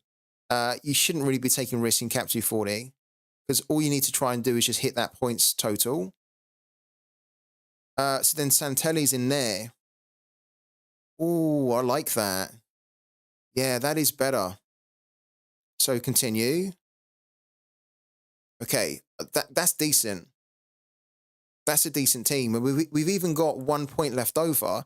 So even if we changed our mind with somebody like Jamiro Montero, or let's say Montero wasn't expected to start, which I think he will, because he's the main starter for them, we could easily put Zapa in there.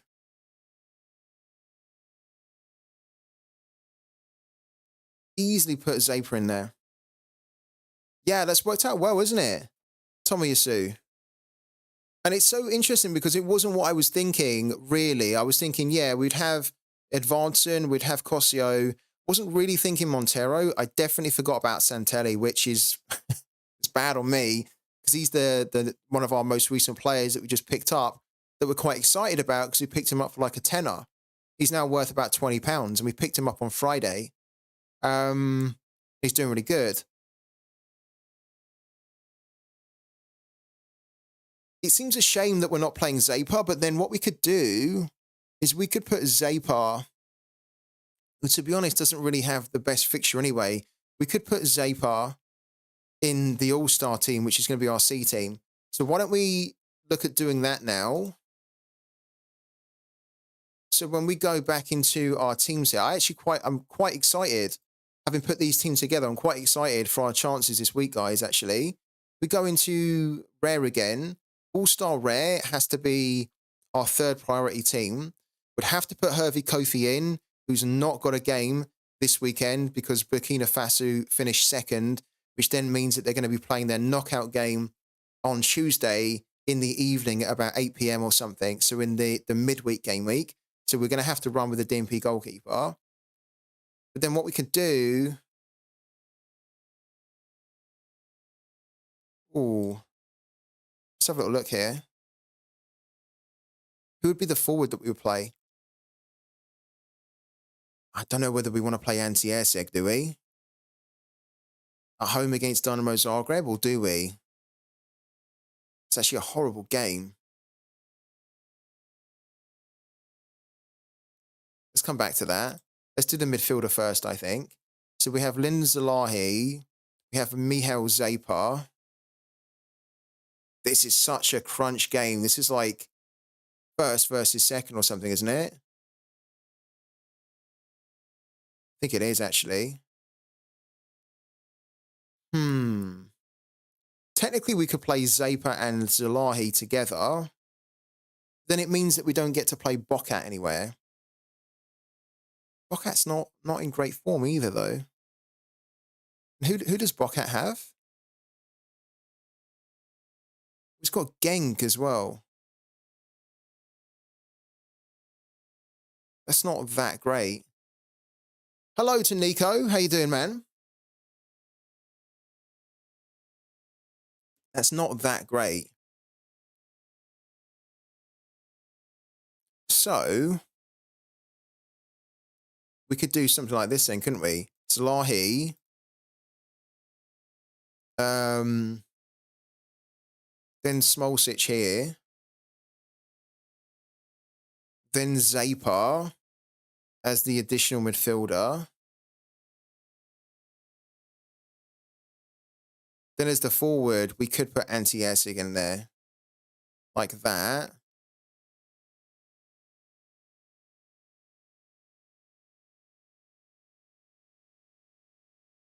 And then I don't know who would captain here, but we could just put it on Zapar for now. Do that. Then kind of as our fourth priority team, like our D team, we could then do All-Star Rare Plus, where we put in another DMP goalkeeper. Then we could do Bocat. Then we could do Luke Bowers here. Then Zhao. And then either Samba Camera or Philip Heiser. We might as well do Samba Camera. Like that. And then Captain Bocat, who does have the potential for a 100. This is why we need another goalkeeper, because we've got loads of good outfielders now, and I've got £52 in the bank balance here in Sorare, and I think we need to have about 200, and then we can go out and buy an America Rare goalkeeper, and then we've got a goalkeeper for to help us over the summer as well. And I think by the time we've saved up our threshold to get 200, it will then be time for a lot of the America competitions to be kicking off. So, yeah, we should have enough to pick up a goalkeeper then. Great, thanks. Had a poor week in Sorare, but a nice result on Pooky. How did you do on Pooky, Nico? How did you do? We've also got a kickoff super rare that we could do. We've got Cap 270 rare, which will throw a team in there, I think. Here we go. Just for... Can we put a team in it for this one? Yeah, we can put Maxon and Gradle in here as a throwaway team. 17th in Italy and 40th in Spain. My rival in Arena has Mert, who scored an own goal in the Gaziantep game. Lovely. Congrats as well to Nico for the 17th and the 40th in Spain. That's incredible. What was the amount of Matic that you won then for the game week? Should be pretty good, right?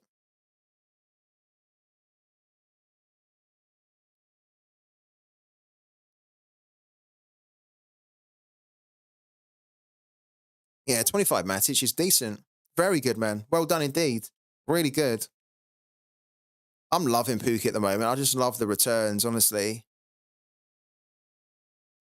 We can't do a kickoff super rare because we don't have enough. Well, we could do it. Whether we should do it is another matter.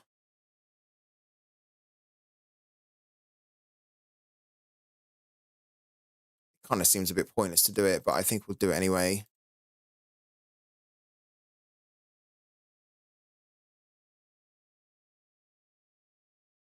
We have to use a super rare in here, don't we? Yeah, we have to. So we can just put in Andy Najjar.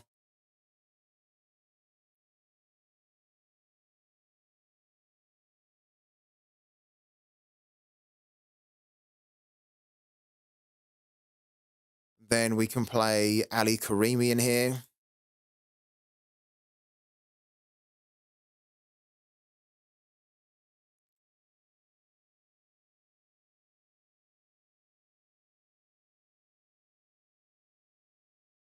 And then we have to play a DMP forward.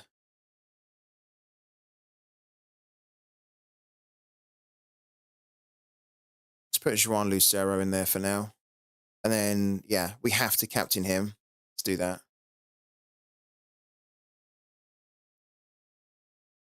Yeah, the POC is so important, isn't it? I think I won roughly the same amount of POC. I think I won about 1,300 or something. And I was like, wow.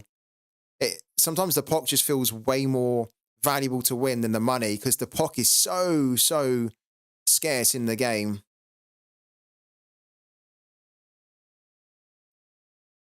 Okay, I think we've done this okay. So our cap 240 to try and hit the threshold is looking like this at the moment, which is pretty promising. And then what we've got is now our cap 220 rare. So our second priority team is this one here. So we can try and place high up in the month-long leaderboard. And I quite like it. I like that now. Then our third priority team is the All-Star Rare, but we know that Hervey Kofi is going to be a DMP. So we're going to have to hope that we hit these mad scores from these 4 players here, which probably we won't, but it doesn't matter because it's like a third priority team. And then our fourth priority team is the All-Star Rare Plus, which is what we have here. Actually, we've got some good players in here. I don't think that we would get a prize in here, though, because you have to finish in the top 135 positions. And we'd be trying to do it with a DMP goalkeeper, which is kind of very unlikely we'd do it. But you never know, right? You kind of got to be in it to win it. And then, yeah, kind of like a real throwaway team, which is just, we're putting in here just to try and scrape as many Sorare coins as we can, would be this one here.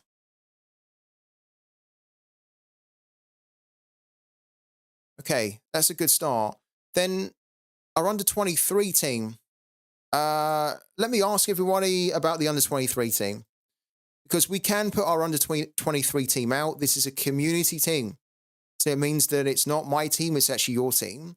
And it's playing for rewards for you guys. So if it wins a card, we give the card away to one of you guys out there in the community.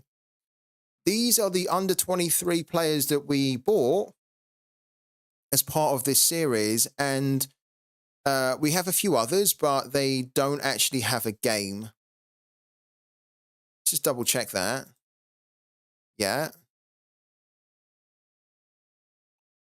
Let's have a quick look. Okay. Wow. Yeah.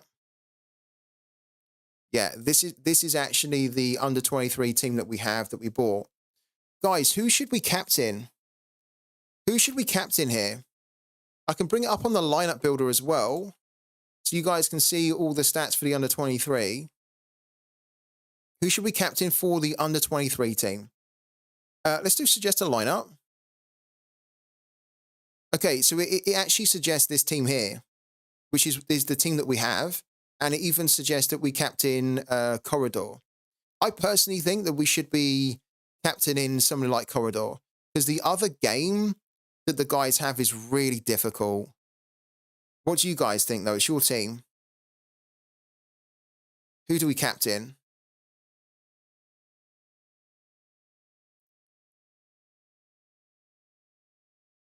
And remember, if it hits a card reward, we give the card reward away. So there's every incentive that we want this team to do really well.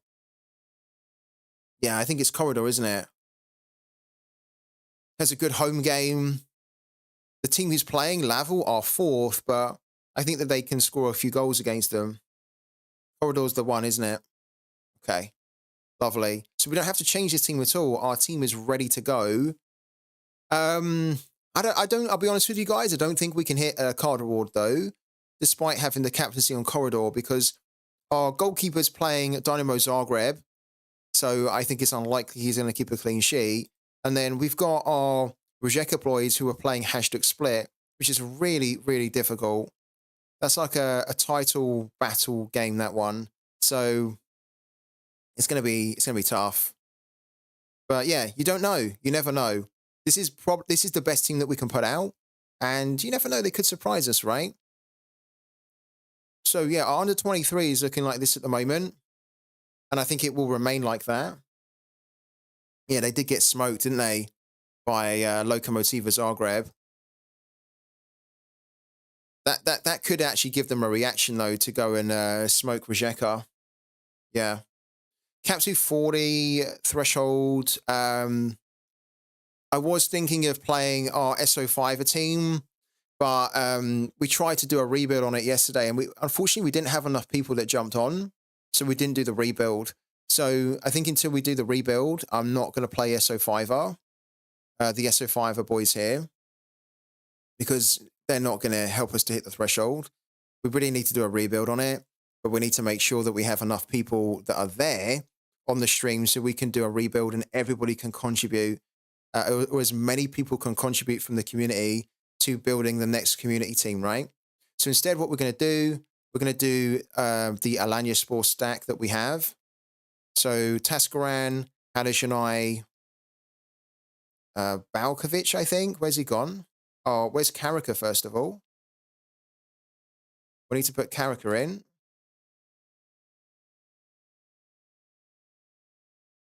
There he is. He's in cap 220. Okay, let's take him out of that. And then we can put Cordova in. We might have to take Cordova out, though. It depends if he's going to start again. And then Balkovic didn't start, so we might actually have to take Balkovic out. But for now, we'll keep it nice and simple. And we'll just assume that he is going to start in the next game. Because he did miss the last one. Where's he gone? Where's he gone? Did I miss him? There, I did miss him. Look. So he DMP'd in the last game, but he'd been starting until then. So I think for now, we'll put him in. But we can change Cordova. We can change Balkovic closer to the time. Yeah, so let's do that. And let's confirm. Continue. Okay. That's pretty cool.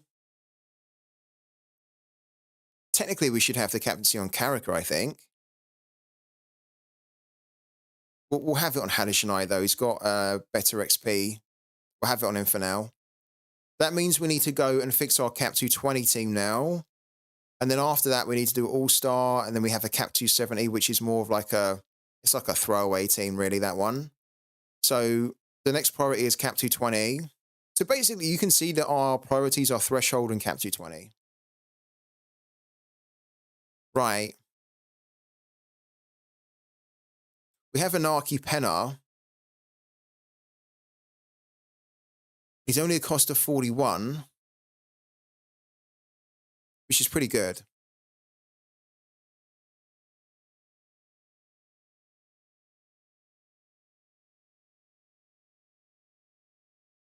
Testegan's still injured, so I think Penna at 41 is a nice little enabler. Barcelona at home against Villarreal. That's not a great game, but I think I'm happy to keep him in. Renault's probably very good, yeah. It's probably very good. I could look at making a swap, but I'm a little bit like almost like I can't really be bothered to swap these players anymore. I think I was swapping them a lot more when we had the common cards, right? I'm happy just to have Penna. He's not been scoring that good. I mean, I guess we could look at we could maybe look here, look, game week and then the games, right? And then what we could do is we could look at game week 445. We could look at the pick scores here. We could put the cost down to 40 or below. And then we could kind of see who, let's have it at 45, actually. We could see who the tool is suggesting. And then have it on the goalkeeper. And then what we'd probably need to do here is we need to set it on Champion Europe. So we can see, or not Champion America. So we can see the goalkeepers that we could swap in. Kevin Trapp. Kevin Trapp could actually get a score of 100. He was very close, wasn't he, Kevin Trapp, the other week? He was very close to getting it. And remember, if he gets a score of 100, I give £100 away. He got 90 the other week, so he was very, very close to doing it. He has quite a good fixture, but we're not going to do Kevin Trapp. Mavogo, Matt Sells is there. There's no player here at the moment with a really high pick score. It's probably because some of the data is missing for a few of the players here. You can see that Frederick Renault's here as well, with a cost of 40. Who's got the highest percentage for a clean sheet? Kepa.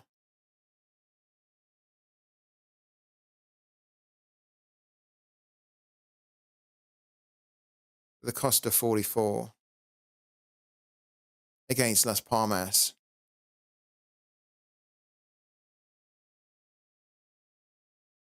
Wouldn't bring in Kepa, though.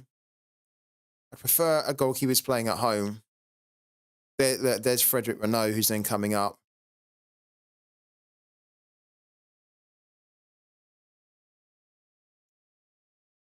He should, in theory, technically do quite well.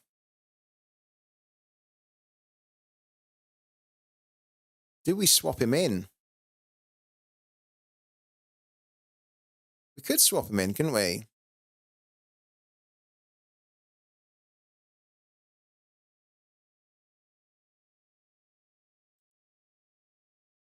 We probably should swap him in.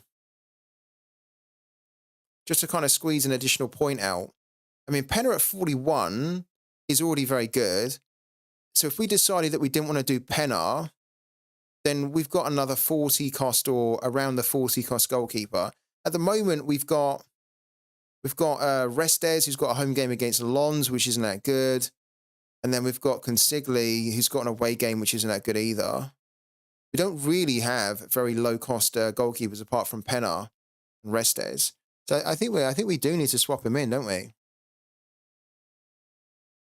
Let's do it. So if we go into Pro and then we go into untick the show recommended competitions, then the Bundesliga Amateur. Then, yeah, you're right. He's cheap, but he's not good at the moment, is he? Renault's doing really well. And that additional point that we could save in CAPPED 20 probably is going to help us, actually. So why don't we swap out? We want to... Oh, no. Oh, that's a bit of a pain. Because Manuel Ryman I do want to keep, and I want to keep Neuer as well. Manuel Ryman's very good to keep, and at the moment, Manuel Ryman has an L15 of 52, which means that if we swap him out, and we bought him for 41, we're going to struggle to bring him back in. And Manuel Ryman is like perfect for CAPPED 20. Although, to be fair, his L15 of 52 isn't anymore, is it? So maybe that is what we need to do. We need to take Ryman out whilst he's 52. Because whilst he is 52, we're unlikely to play him in CAPPED 20. We'll probably always play the likes of Neuer and Magnan, even if they're 50, 60. But I don't think we'd play Ryman at 60 or 50. We'd play him around 40. Yeah, so we need to take him out. And then we need to swap him in with Renault. Yeah, it sucks, but what will probably happen with Ryman is that his L15 will come down again because he'll probably get hammered against Dortmund. And then he has a game against Augsburg. He can do quite well, but then he has a game against Frankfurt where he probably won't do that good. So his L15 is probably going to come down closer to the mid-40s. And then maybe we can think about bringing him in again. But whilst he's 52, no, we can't play him. We're definitely not going to play him anyway in the next game against Dortmund. So, yeah, we need to take him out now. He was excellent when we brought him in for 41. And Neuer as well at 40. We'd have to keep Neuer now. There's no way we take Neuer out. But we can take Ryman out. Let's do that. And let's put Renault in.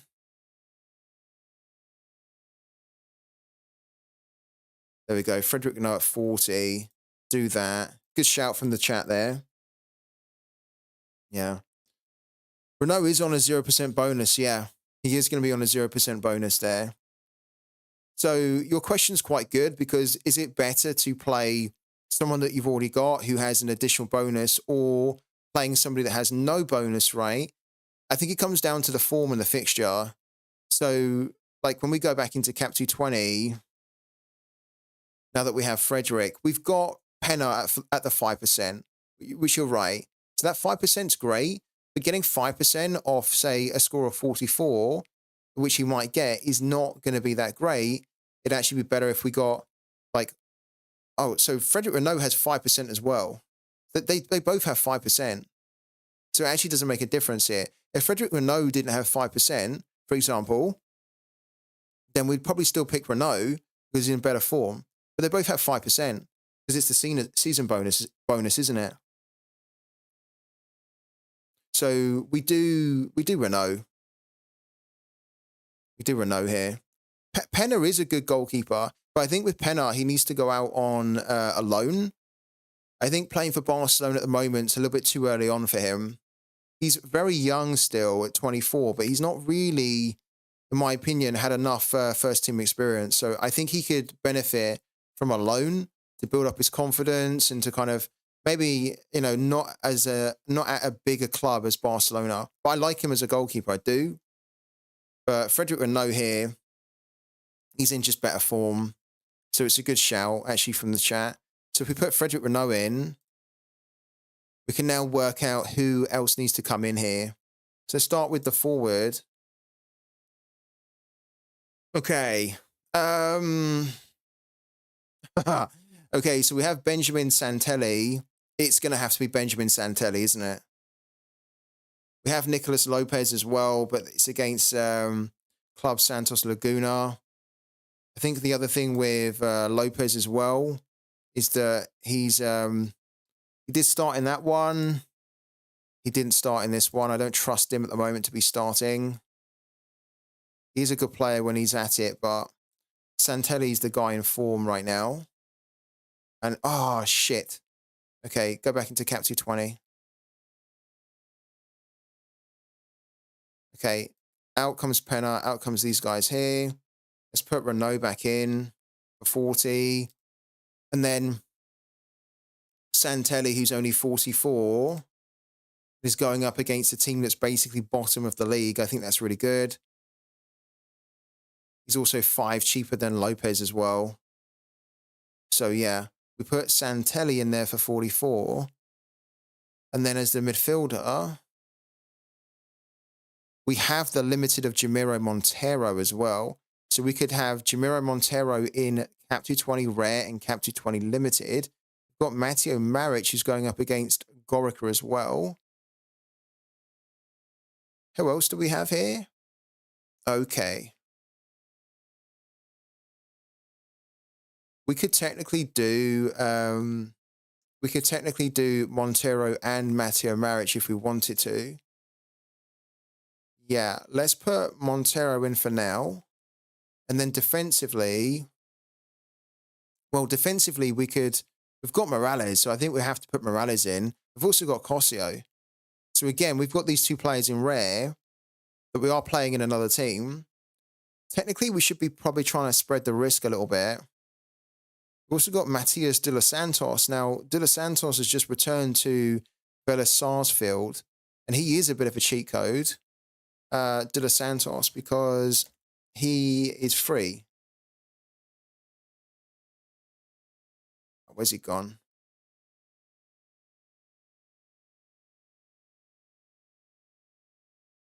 Oh my God. There he is there. Yeah, technically we didn't talk about this guy earlier, but he does need to be a cheat code. Oh, he's already in there. Cool. He has an L15 a 0. I don't know if he's actually going to start, but he was at Colo Colo last season and he didn't get played. And prior to that, he was at Vélez and he done very well at Vélez. Look, he's a bit of a monster when he plays. This was his performance at Vélez. Look. So I have him, and technically we could use him, but I'd need to see the expert's prediction whether he's going to start or not first. Lopez is going to score 80 plus this weekend. Are you lining him up then, FIFA? Hello to Dolan as well.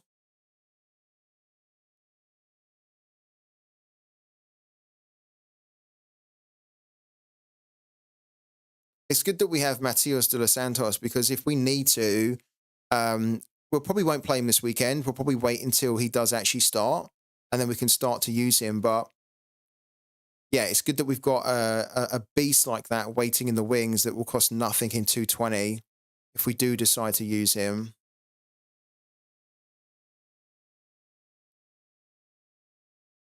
I mean, honestly, we should be playing Morales here, and I think we will. If we can play Morales in Cap 220, then we will.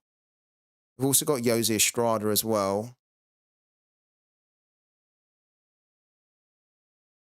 Yeah.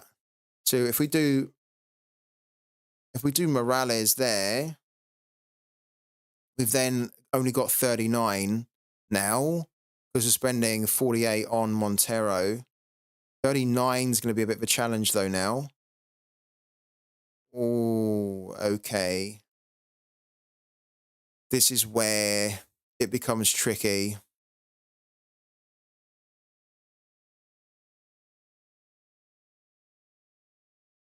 Unless we don't play Montero. If we don't play Montero,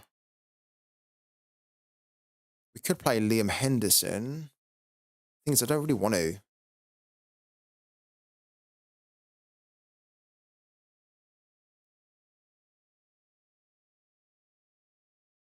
We could technically play Banda if he has a game, because he's at the African Cup of Nations, but I don't really want to play him. We want to be playing like a heavy hitter. Oh, this is a bit tricky. I guess we could scout a really low cost. Oh, hold on a minute. Hold on a minute.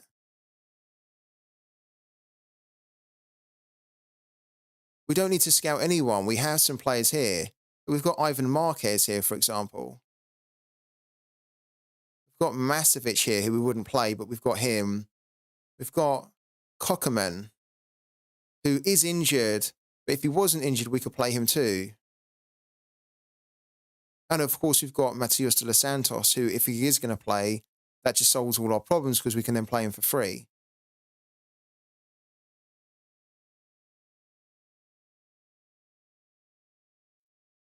For the moment, let's assume that Matias de los Santos is not going to play this weekend. If he is, then we'll line him up. Because to line up Morales and Matias de los Santos would be stupid. Like, these two here in Cap 220 would be ridiculous. So if he starts, this is what we're going to do. If he's expected to start, we are going to put him in there. If he's not expected to start, then of course we won't. And instead, what we'll do is we'll put... Instead, what we'll do is we'll probably put Ivan Marquez in here. De los Santos wasn't in the match squad for the last friendly. Yeah. I mean, the thing is with De los Santos is because he hasn't played enough games, I don't think he would even be fit enough, would he, to play? So he'd probably need to get his fitness up, to be honest with you. He's just not played enough football over the last year or so. Cockerman would be quite good to play as well if he is... if he's fit and ready to play. He just come off a back of a 93 score. But ultimately, what we could do is we could just play Ivan Marquez here, who has a tricky game, but he's actually 39 for Marquez is really good. Because he can hit you like a 71 or a 60. And then I think we would just put the captaincy on Morales again and just hope that Morales can hit a score of 80, 90, 100 in an away game, which he often doesn't do, but he always has a chance to do it. It's pretty good that we found that extra point. So again, thanks to the chat there. It's pretty good that you guys suggested Renault for me. We did talk about him earlier today as the cap cheat code. I wasn't really planning on bringing him in, but it's worked out well that we have, because we've now got, if we hadn't been able to do it, we wouldn't be able to afford to put Ivan Marquez in. So it's worked out really well. Chivas have officially signed Chicharito. There you go. The man, the legend is still playing. Not that he'll probably play a lot of football this season because he's always injured, isn't he? But that's great for them. He returns home.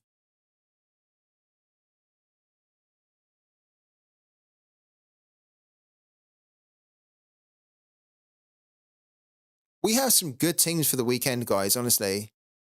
We've got some really good teams here. This for a Cap 220, I think, is really solid. Really solid. We haven't done our all-star team in limited, so we do need to do that too. But we don't need to spend a lot of time doing it because we're going to have a DMP goalkeeper here of Miguel Vargas. We don't have any other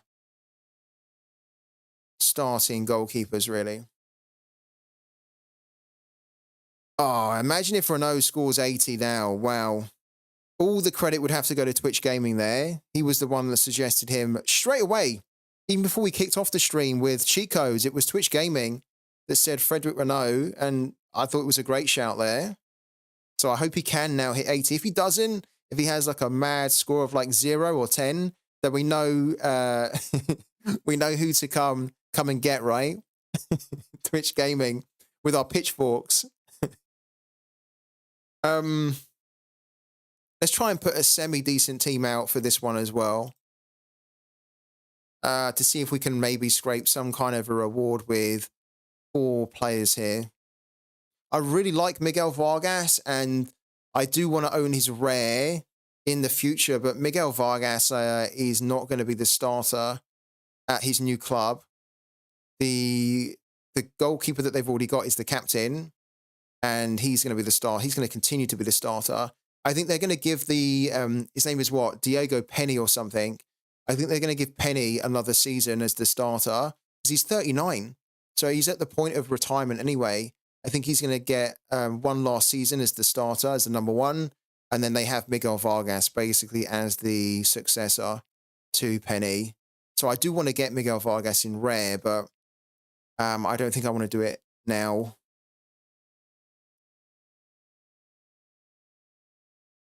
I think his price will come down a little bit. I want to get him for, yeah, as low as we can, right? And at the moment, he's still over £100, which I think is too much for a backup goalkeeper that's probably not going to play very often this season. I think he will get a few games, but I don't think I need to be in a rush to get him at the moment.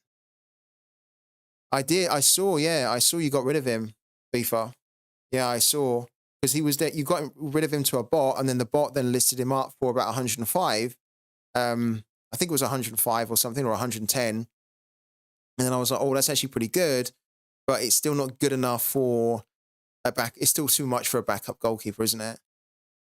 If Vargas ever gets down to kind of like 60 or 50, then I'll probably pick him up. But 110, I'm not paying for a backup goalkeeper at the moment when I don't even have a starter rare America goalkeeper. If I already had one, then I might be tempted to do it, but I need to save up my money to then get a proper starter, and then I can think about getting Miguel Vargas later when his price is decreased a little bit. Yeah, because he's basically there. They brought him in to succeed Penny, but they didn't bring him in to replace Penny this season. But I like him a lot as a goalkeeper, so eventually I'm going to get him. Right. Oh, it's done that thing again where it's reset it. Okay, so let's try and finish up the All-Star Limited team, and then we can have a little bit of a break, actually. So we have Mitrovic and we have Lopez. We can put Lopez in All-Star, just in case FIFA is right and he hits like a score of 80 points or more. So we'll put Lopez in here. And then we can probably put, yeah, look, we can put Estrada and Cosio in here probably, yeah. I think that's what we'll do.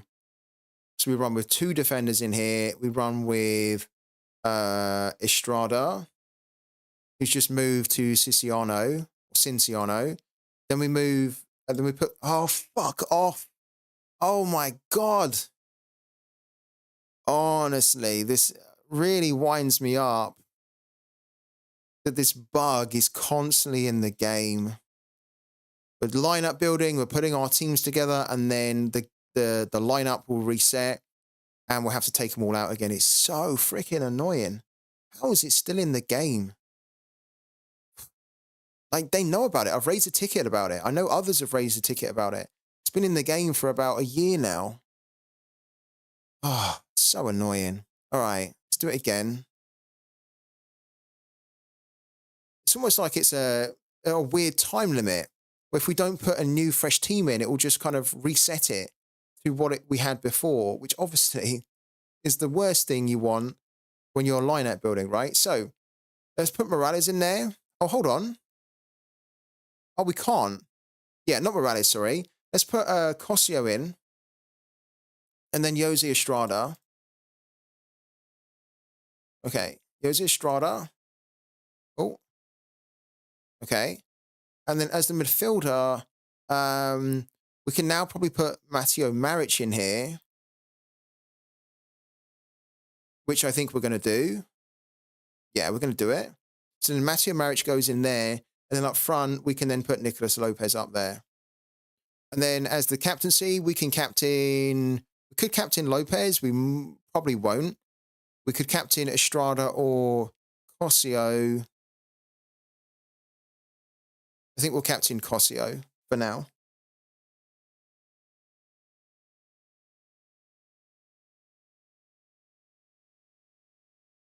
Lopez in 240. Since you're not sure Cordova plays, I might, yeah.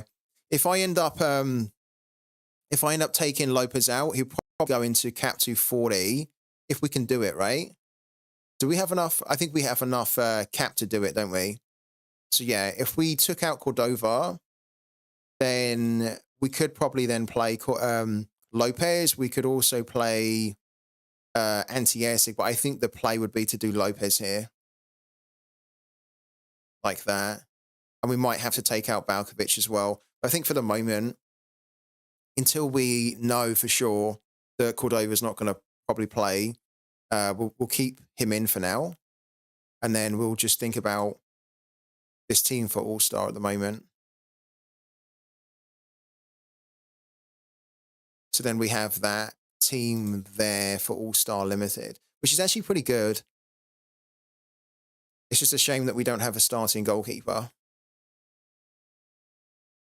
James Maddison back in training. Let's fucking go. Do you own him? You must own him then, right?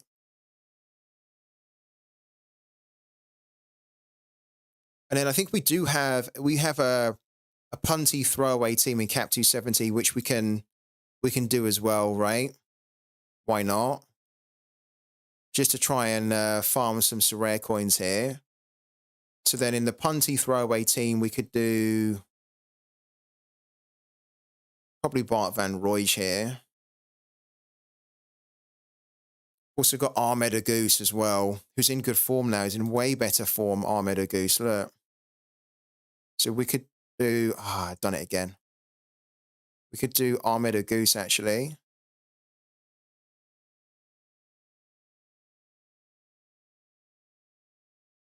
So for this team here, we could do... we could probably do Josip Mitrovic, or we could also do Anti-Airsick. I think I prefer Airsick. And then we could do Ahmed Agoose here. Then as the midfielder... Oh, look, it's done it again. Oh, my God. This is so frustrating. We're taking out players and the game is just, like, populating them again, like filling the team again. Unbelievable. Then we do Gimba. We do Agoose in here. Anti-Airsick there. Then we have 129. We could do Heiser if we really wanted to, but I don't think so. I think I'd prefer to do Bart Van Rooij here. Like that. And then Ahmed Agoose can have the captaincy. You swapped him back in amateur, but I also support Spurs. Oh my God. And you're admitting to it that you support Spurs, Twitch Gaming. You're admitting to it. Wow.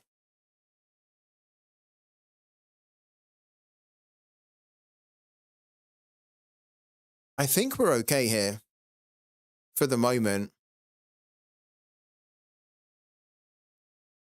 There aren't really any more teams we can do. I'm actually quite happy that we don't have as many limited teams now, guys. I've got to be honest with you.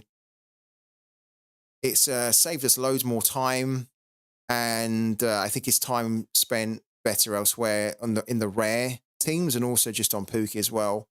So let's take a quick break here. And then when we come back, we can do some free tip scout fund coupons. We've been at it for a while, for 3.5 hours actually. So why don't we take a quick 5-minute breather or so?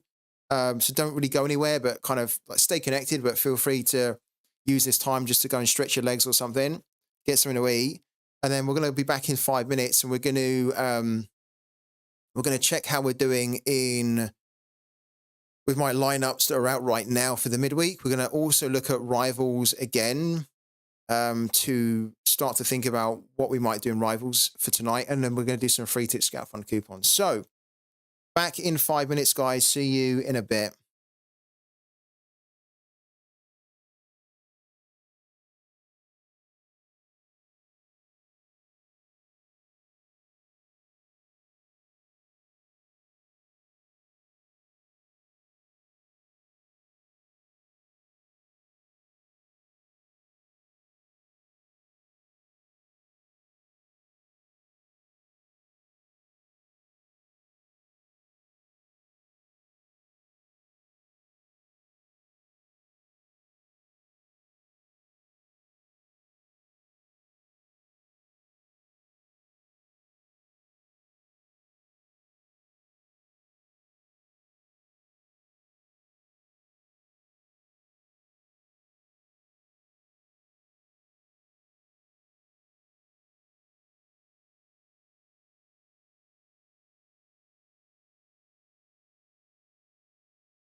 All right, guys, we're back again.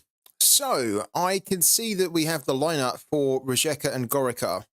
And this was one of the rivals games that we were thinking about doing. I wasn't quite sure whether I wanted to do it or not. Now we can see who's in the starting lineup. I think we're going to go back to rivals now. And we're going to give it a go. And then we might also be able to do the Fenerbahce one as well. Yeah, okay, so it's not loaded in yet who the starting lineups are for that. But it should be for the Rijeka one, which, of course, starts in 11 minutes' time. So I think we're going to do Labrovic here.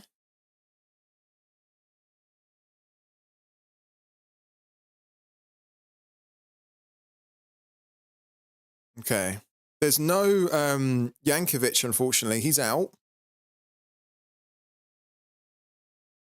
This guy here, though, is a bit of an enabler. This guy here, Veldin Hodster, at 35. Yeah, we've already talked about Frank Fabra. Yeah, thanks for that, FIFA. We mentioned him today. Good shout. Yeah, we mentioned him today on the stream. We made sure that he was in the watch list as well. He's just a good cheat code in general, isn't he, Frank Fabra?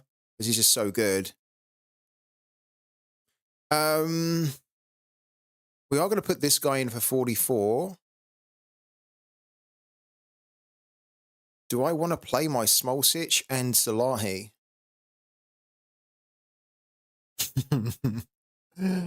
I don't know if I want to do it. I don't know if I want to play the scarcity cards here.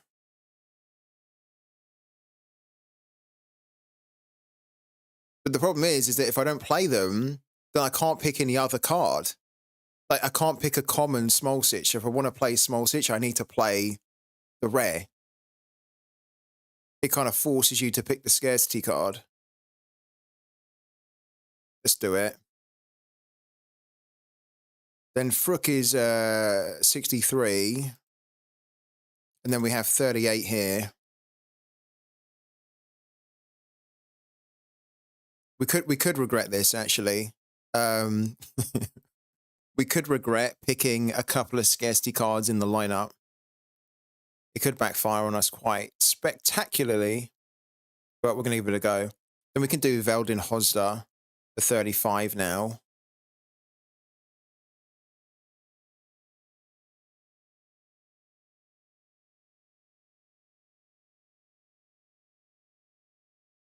Okay. Let's do it. I guess we should captain...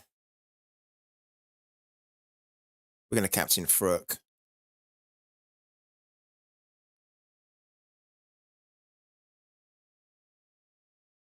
Gegenpress here, I think.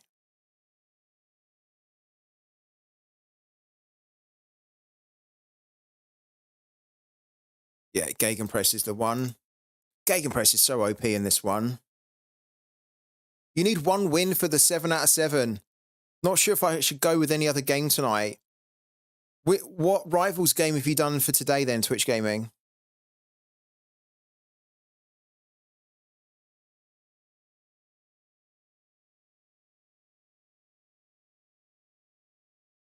Okay, we need to make sure that we enter the arena for that as well. See, isn't this a bit crappy, no? I mean, I don't even know if I want to go there, but I've just entered a lineup for Rivals, and it doesn't show me that lineup that I just entered, right? It should almost just take you back to the page where you've just done that lineup. If I wanted to see it, there's no way to see it here. I have to kind of like view more, and then I can see it.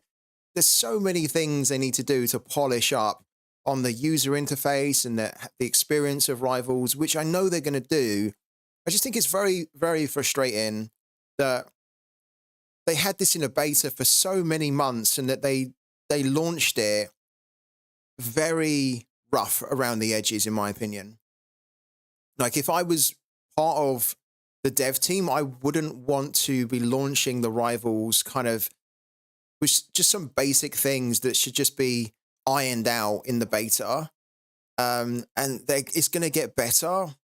But it makes me think, are they rushing things out? which I think they are. But anyways, it's here now. We can accept the request, right? And then what we can do is we can go into the arena, which we might regret. We're trying to get 10 consecutive arena matches here. So Gegenpress, Tony Fruck. This also needs to be better.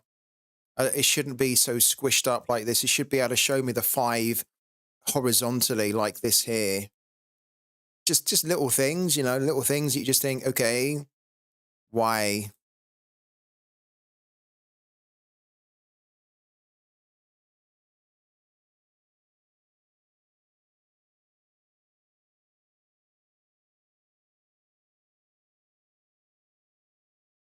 Gaziantep, actually 60 points ahead with around 5 minutes left to play.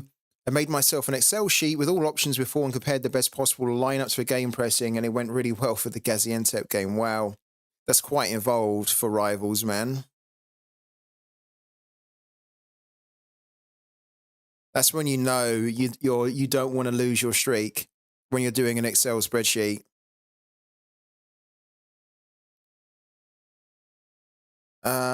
Franjo Ivanovic, okay. It's a little bit of a shame that we can't fit Salahi in, but we've actually got Salahi in my pro team.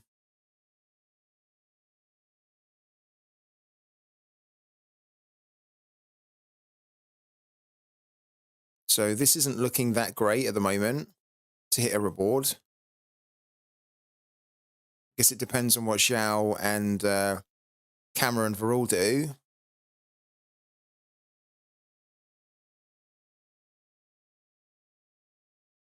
And then for threshold, we have Smolcic and Salahi here. This is going to be really difficult, I think, for us to hit the threshold here. We basically need Salahi to hit like 100 or something. Or we need Smolcic to hit like a really big score too. Like, it's good that we got a decisive from Santelli. This can be overcome, but we're going to need somebody to hit more than 70 in order for it to work. If Smolcic gives us a 60, if Salahi gives us a 60, we're not going to be able to make up for the points we've lost here from Hervey Kofi. So, and I don't think we're going to be able to make them up from Ali Karimi because he tends to not hit more than 50. So, yeah, this game, which is kicking off in 5 minutes, is probably quite important because it will determine whether I can hit the threshold or not. I might go with Bayern tonight as I'm watching the game. I think you should go with Bayern, man. I think Bayern's the one to go for. I don't think Bayern's going to mess up your streak at all. The very famous words before that it all goes to shit.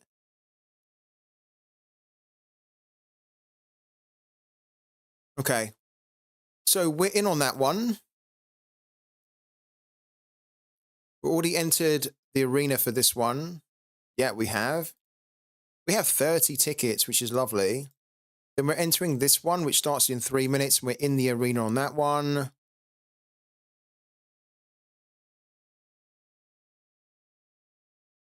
Here we go.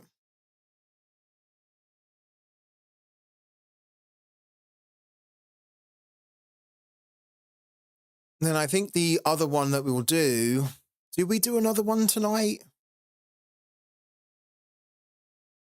I mean, maybe 2's fine. Well, we were thinking about doing the Fenerbahce one. So maybe I would do the Fenerbahce, the Bayern one, and then the Gorica Rijeka one. Well, we are doing the Rijeka one. I just really don't trust these games that are happening later on tonight.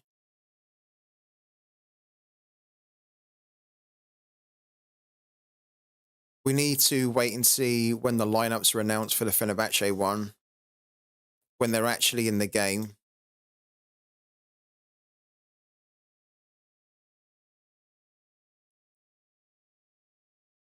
This is the projection. We're just waiting probably for another few minutes until the data providers then update based on the lineups, right? What did I get for my 7-win streak? I just got more arena tickets. Yeah, I haven't won anything other than arena tickets so far. We got, I think it was 10 arena tickets that we got for when we hit the 7-win streak, which is why we've now got like a ton. We've got 30, which is far more than what we're actually using at the moment. We're only spending about 1 or 2 per day. Yeah. So we're not really every day. If you get 2 per day, we're only spending about 2 per day. We're not really going down in arena tickets. I technically I don't even really need another way to get arena tickets, if I'm honest with you, because I'm not super active where I'm spending like tens or 15 arena tickets per day, and I don't think I actually am going to get to that point. I think I'm always just going to be doing like 1 or 2 a day. I got a tier 5 Valencia B DMP player for my 3 streak. Oh, lovely, man. Are you keeping or selling? I feel like you got to keep that one. I'd probably be wanting to keep any of my cards from a reward box in Rivals just because it's so rare to win them that I feel like, I should really keep it because I was lucky enough to win it.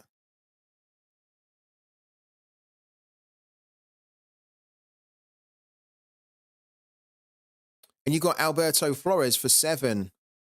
Lovely, man. Yeah, I've never won anything other than just the bog standard stuff in the reward boxes. The luck isn't with us, really. All right. Let me open up some free tip Scout Fund coupons for a little bit. Hello, mate. Quick question. How long does it take for Sorare to process and complete the withdrawal? Have you withdrawn to your bank account from the cash wallet? If you have, then it will take 2 business days. 2 business days to get to your bank account. So if you've done it today, then you'll have it in your account by Friday. Late Friday, potentially Monday. Because I think it does actually take 2 full business days. So, yeah, probably Friday. Oh, you withdrew it on Monday. Okay, yeah, so you should have it today then. If not today, then definitely tomorrow.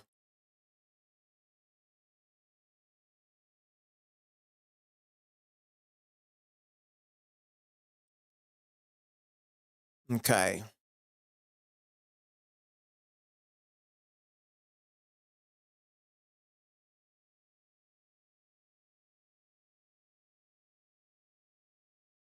Yeah, that Gaziantep game ended up being a draw. That's kind of why I was a bit reluctant to go into that. I wasn't quite sure which way that game was going to go.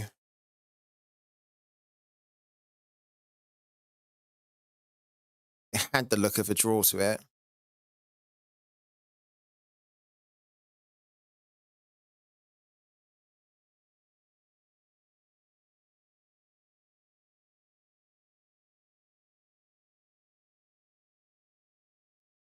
I don't think we're going to be able to sneak a reward here.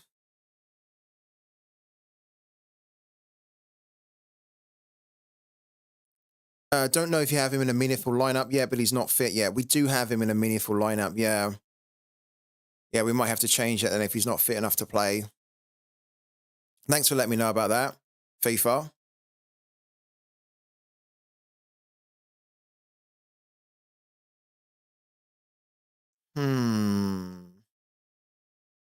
This is looking like a tricky midweek at the moment. You won, did you? Back in Gaziantep with 55 points. Lovely, man. Who was the best scorers in that game? So Pappy got 50, Arda got 48, Ez Kilhak got 56. Horrible name to pronounce. Yevtovich got 52. Look at this, though. This is why I didn't want to do this game, because there's not really a lot of good scoring. I'd have to be very lucky to come out on top on that one. Marlos Moreno got 69.8. Ogus is good. He got 60. Even Guilherme, who's really good and often scores like 60, 70, he only got 46 or whatever. This was a really bad performance from him, technically. I mean, congrats to Twitch Gaming for getting it done, but yeah, I just didn't feel confident in that. I'm so glad. I have no regrets that I missed that game. because when I look at the scoring here, it basically panned out exactly the way I thought it was going to be. And if you didn't have the play, like there's not enough big scores here. So there was always a possibility that you wouldn't actually be able to really outscore somebody. There's a lot of very similar scores. That's basically what I'm saying.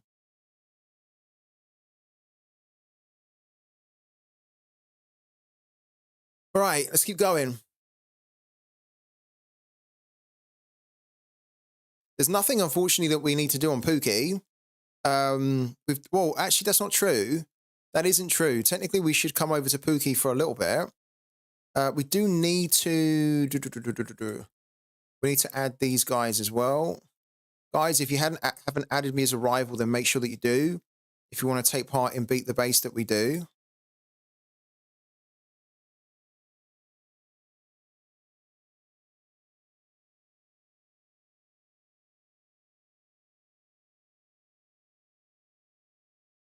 My money is on the way to Pooky, is it? How much have you put in, and what are you going to be buying, Smickers, on Pooky? If you guys want to play it and you're not playing it already, then I'll give you the link so you can play it. This link will give you lots of freebies to start playing, and it also helps to support the channel too. At the moment, there's 93 Pooky balls available. The commons, rares, epics, and legendaries are still available.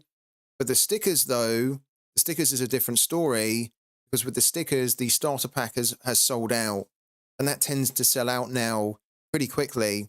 So if you ever do want to pick up a pack of stickers on Pooky, you're going to always have to be very quick to pick that one up, because that one just seems to sell out like immediately, because it's the cheapest, right?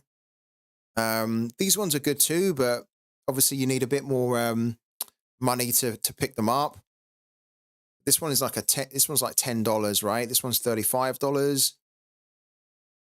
So kind of if you think about it, you know, there's 4 stickers in this one, and it's $35. There's 2 in this one, and it's $10. So you could basically get 3 starter packs and have 6 stickers, right? For cheaper than what you could get a standard pack for. So that's why the starter packs are selling out really quickly. Are you getting an epic, are you? Ah, Smickers, you've got to let us know when you buy an epic ball, man. You've got to let us know, because when you get an epic, I really want to hear what you got. I was actually checking my notifications on Twitter. Just, what's this here as well?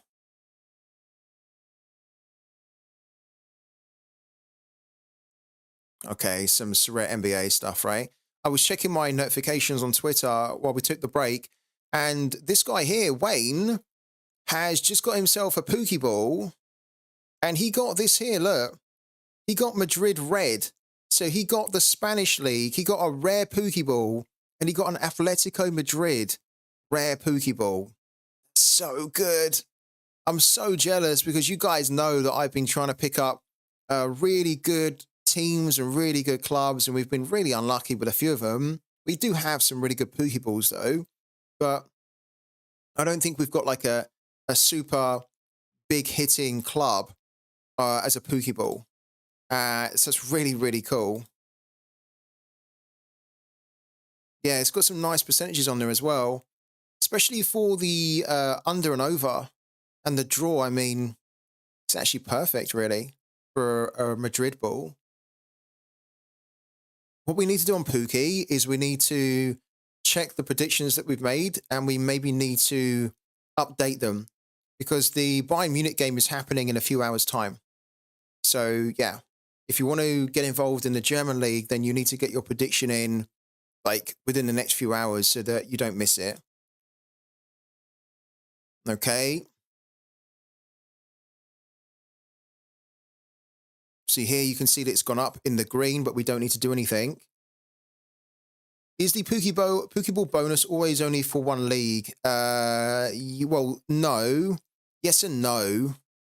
So basically, if you have a league, Smickers, like the German league, then it will only give you plus 10% on the German league. when you predict in the German League, right? And then the club will give you plus 20% on the actual specific club.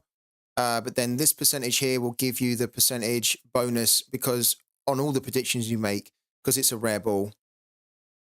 I have to leave. I need to buy some food from the shops. Thanks for the stream. See you tomorrow, man. Thank you so much, Twitch Gaming. As always, thank you for the support. Really appreciate it. And yeah, go get some good food then. And I'll catch you tomorrow. Quincy Proms is facing 9 years in prison for smuggling cocaine. Yeah, but he's been facing that for a while.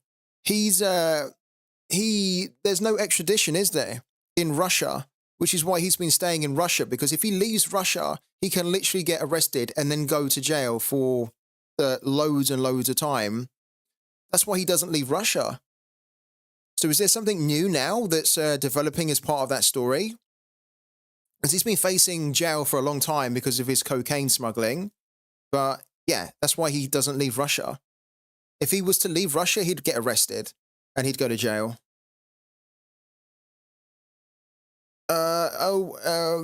Oh wow, how do you have so much POC over? Because we've been winning every week on Pooky and we've been doing really well.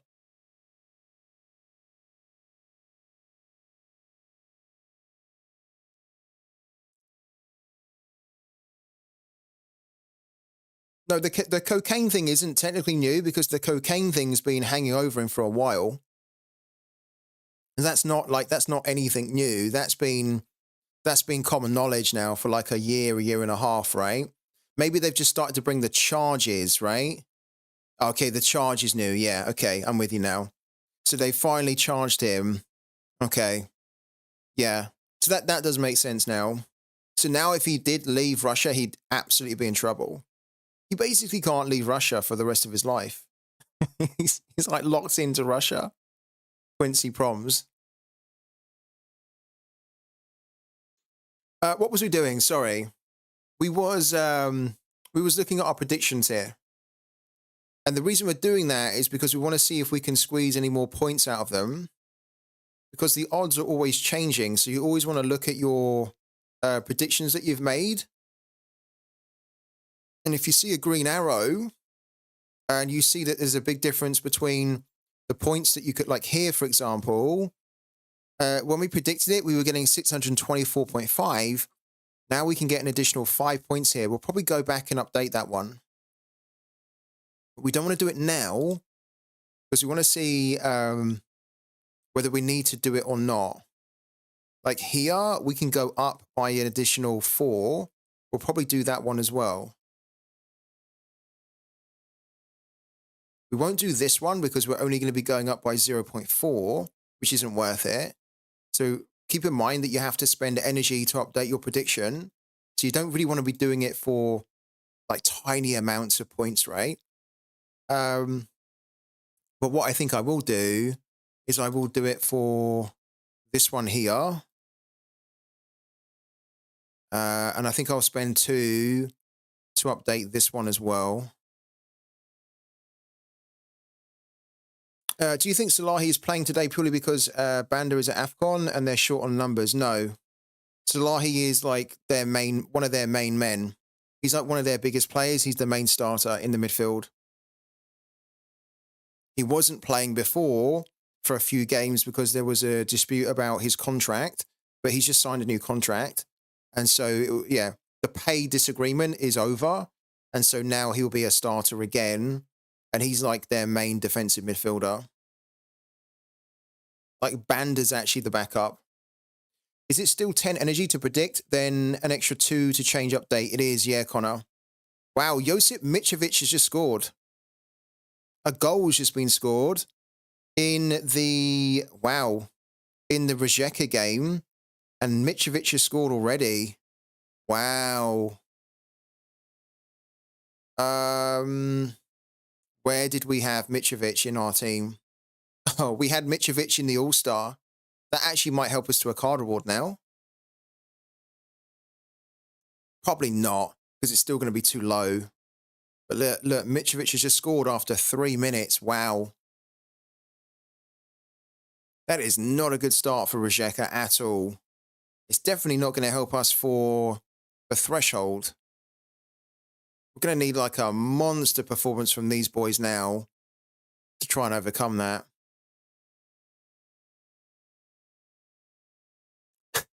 You like the red arrows way more than the green. Me too. If you're seeing the red arrows, it's amazing because it usually means that you got it right initially. What are we doing? Where's Pooky? Here we go. Let's go and check them once more to make sure that we didn't miss anything here. Okay, Leverkusen, no. I've mentioned before that to make this a lot more user-friendly, there almost needs to be an arrow here. A left-hand arrow and a right-hand arrow, so you can just cycle through your predictions rather than having to click in and click out of them. I would love for Pooky to implement that into the game. I think it should be a really easy one for them to do. I must write them about that after this stream. I must just drop them a little message and say, please, can we get these little arrows so you can cycle through your predictions a lot easier?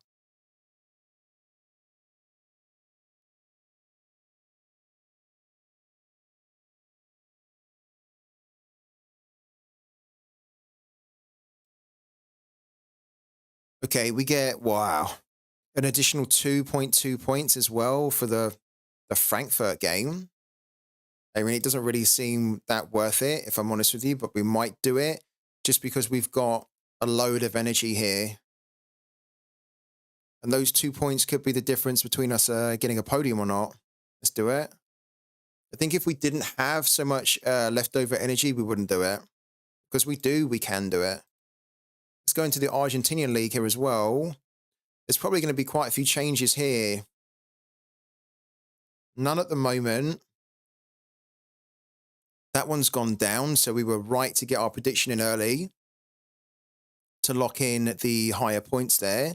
This one hasn't changed at all. That one's gone down.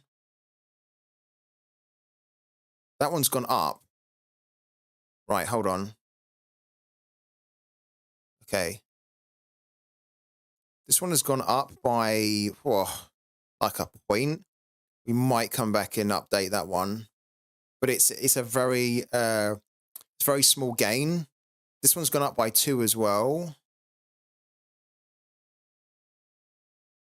This one's gone up a little bit. Okay, so we might need to update quite a few here. This one's gone down. That one's gone down, which is fine because we locked it in nice and early, so we get the higher points there.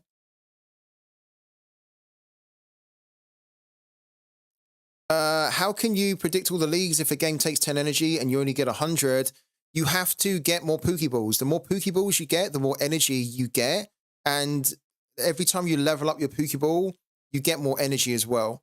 So it's about trying to collect more and about trying to increase your Pokeballs to higher levels as well. If you can do that, it will naturally increase your energy. So I've now got 242 energy because I've got more than one Pokeball. And every rarity of Pokeball gives you different energy. So if you get an epic one, then you're going to get even more energy extra than you will get if you buy a common Pokeball. And if you get a legendary one, that will give you even more extra energy than an epic one. So it's like that. Do I like under 23? What do you mean?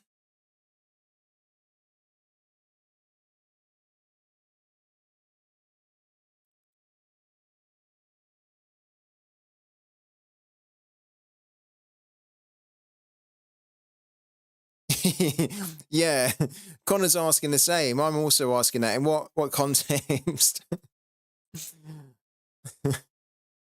that could be interpreted really wrong. Under 23 competition in Sorare. Yeah, I do, man. I do. A lot of my recent purchases have been focusing on under 23 players so that I can also, if I want to, I can transition my team into an under 23 team if I feel like there's a good game week where they can score really well. All right, let's update a few of these then. Like this one. It seems like a little bit, but honestly, being able to squeeze out just a few additional points here could really be the difference between the prize tier that you finish in.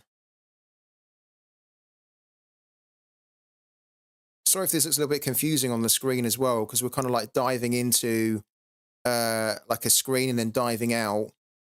But yeah, unfortunately, there's no way to cycle through. If we could just cycle through, it'd look a little bit more easier on the eye, right? Let's do this one as well. Okay, let's update that one.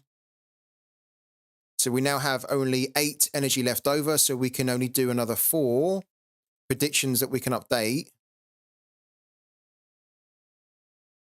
We have to do that one. We don't have to do it, but we might as well do it. And actually, at the moment, the odds can still change before the games kick off, so kind of holding some back is actually pretty good as well. Yeah, perfect. All right, there's also the lineup out for the Sivasspor game. We also need to do the Fenerbahce game, I think, on Rivals. So why don't we do that now? Because we can't update any more predictions on Pooky. We have 6 energy left over, so we can keep checking the other games or all of the games that we predicted right up until the game week starts for those games. And then if they have updated, then we've got enough energy where we can update them for more points, right? We're not going to be putting any energy forward into the next game week. I might actually skip the next game week because I don't like the fact that there are a lot of match days that are happening, and there's a double Premier League match day as well. I don't like that at all, because I think it's going to make it a little bit more trickier to win. What we might do instead is we might we've gone to game week 64. So game week 64 has 2 Argentinian league games, which actually is great for us because we have a ball that is much more suited to the Argentinian league. So what we might do is next week, we might just start paying our energy forward into game week 64 rather than playing the live game week. So we might skip a game week.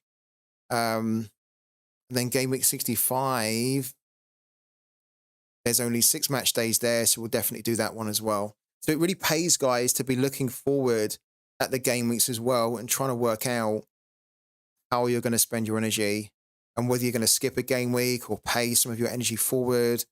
It's really important. It helps with your strategy. And it ensures that you can win more and more often. Let's go back to Rivals here. Let's do Fenerbahce, I think.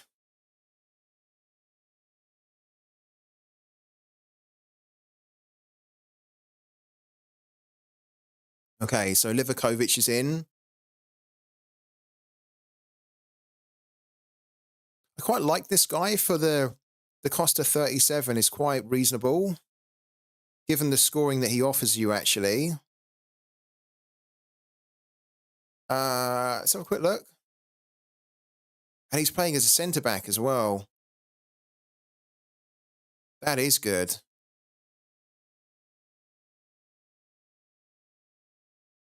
This is quite high. This is almost too high. It's fantastic because he's amazing and he can hit some really good scores, but I don't know if we can fit him in the team here. Let's skip the defense for now. Let's do... Not having Tadic feels like a crime. The way that Kavetzi's playing at the moment, we really should be looking at him, and I think we will. And then Dzeko's in there for 57. He's like a lone forward, isn't he, up front? Yeah. In this 4-2-3-1 formation. So Kavetzi, Tadic, and then Szymanski.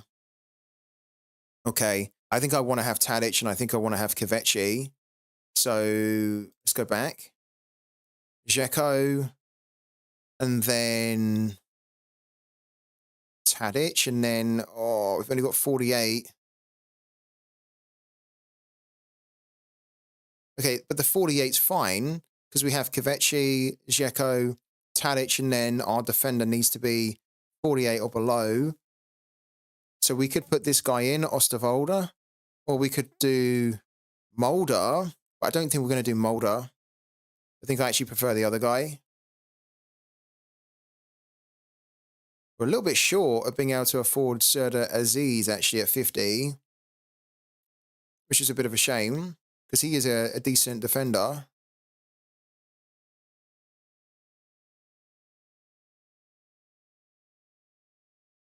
But equally, we've got this guy here for 37.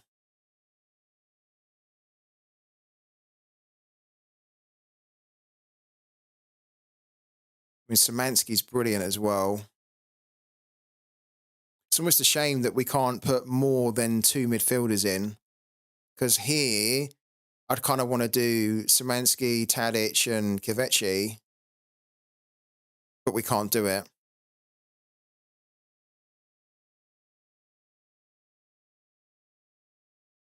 You've risked it and left Tadic out. It's not a bad call. Tadic hasn't really been hitting amazing scoring recently, but just because he's a legend, I feel like I have to put him in here.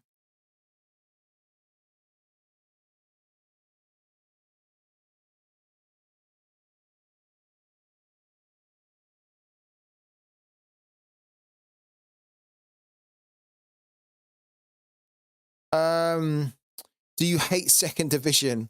I don't hate second division. I just don't like the fact that the prize pool, the rewards have been shocking in it. This is the annoying thing here. Look, we're not picking Szymanski, and kind of like look at the form that he's been in.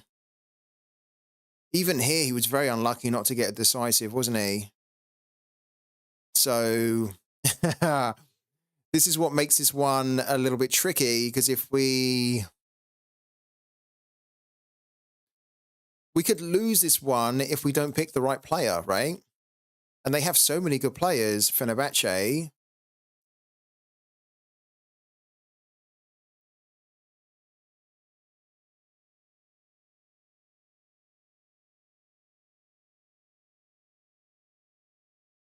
God, look at that. If we'd done rivals and we had Szymanski, Kvechi, Dzeko in that game, that would have been insane, wouldn't it?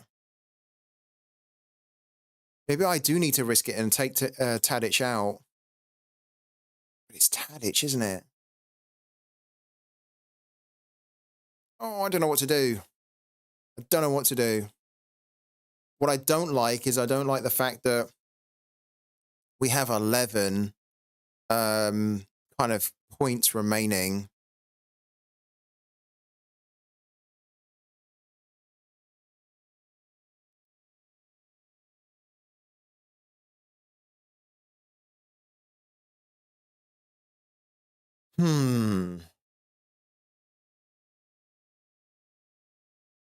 It's really difficult because there are so many good players here. Okay. Do we even do it now? I don't know whether we do it because it seems too risky now. Because there's almost too many good players that if you don't pick the exact players that really do well, and you're paired up against somebody that has, say, a Szymanski and you left him out, and he does really well, then you're going to be in trouble. And what I prefer to do is when I'm doing the rivals, I prefer to do a game where I know the players that I think are going to do well, because there's only a few players that will do well. The problem here is that there's a lot of players that could do well. And so then you're actually making it more difficult for you to win your rivals game, because there's a chance that you don't pick one of those players that does really well. Maybe we don't do it.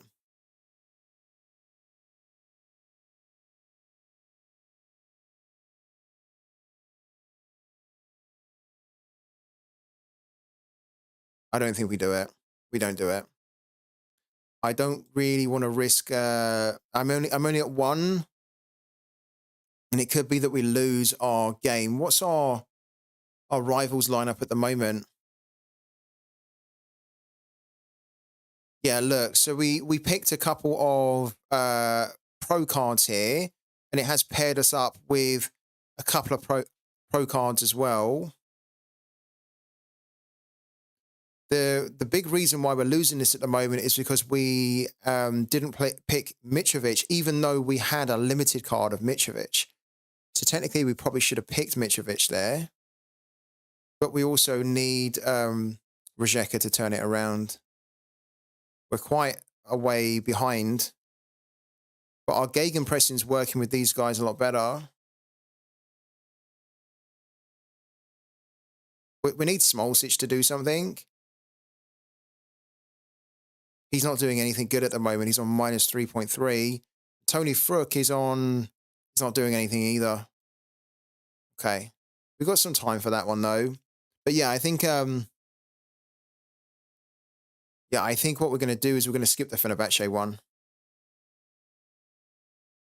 I heard of a second market in Pooky. Let's say in my Epic Pooky Ball, there will be a bonus for Spanish League and Real Madrid, blah, blah, blah.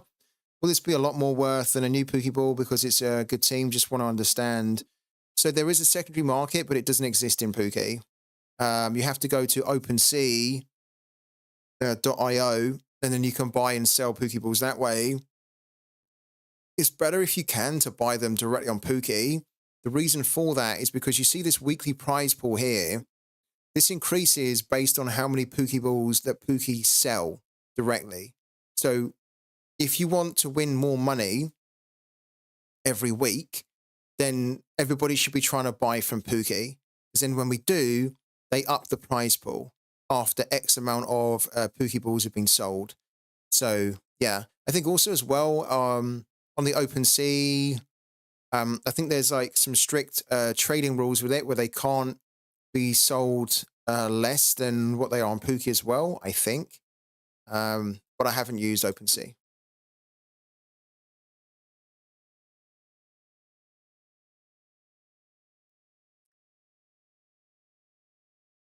All right. I think we're going to call it for now, guys, actually. We've done everything we pretty much need to. So thanks for all the support today, guys. This is the only stream for today. I'll be back again tomorrow at 12 p.m. UK time. So you can catch me then.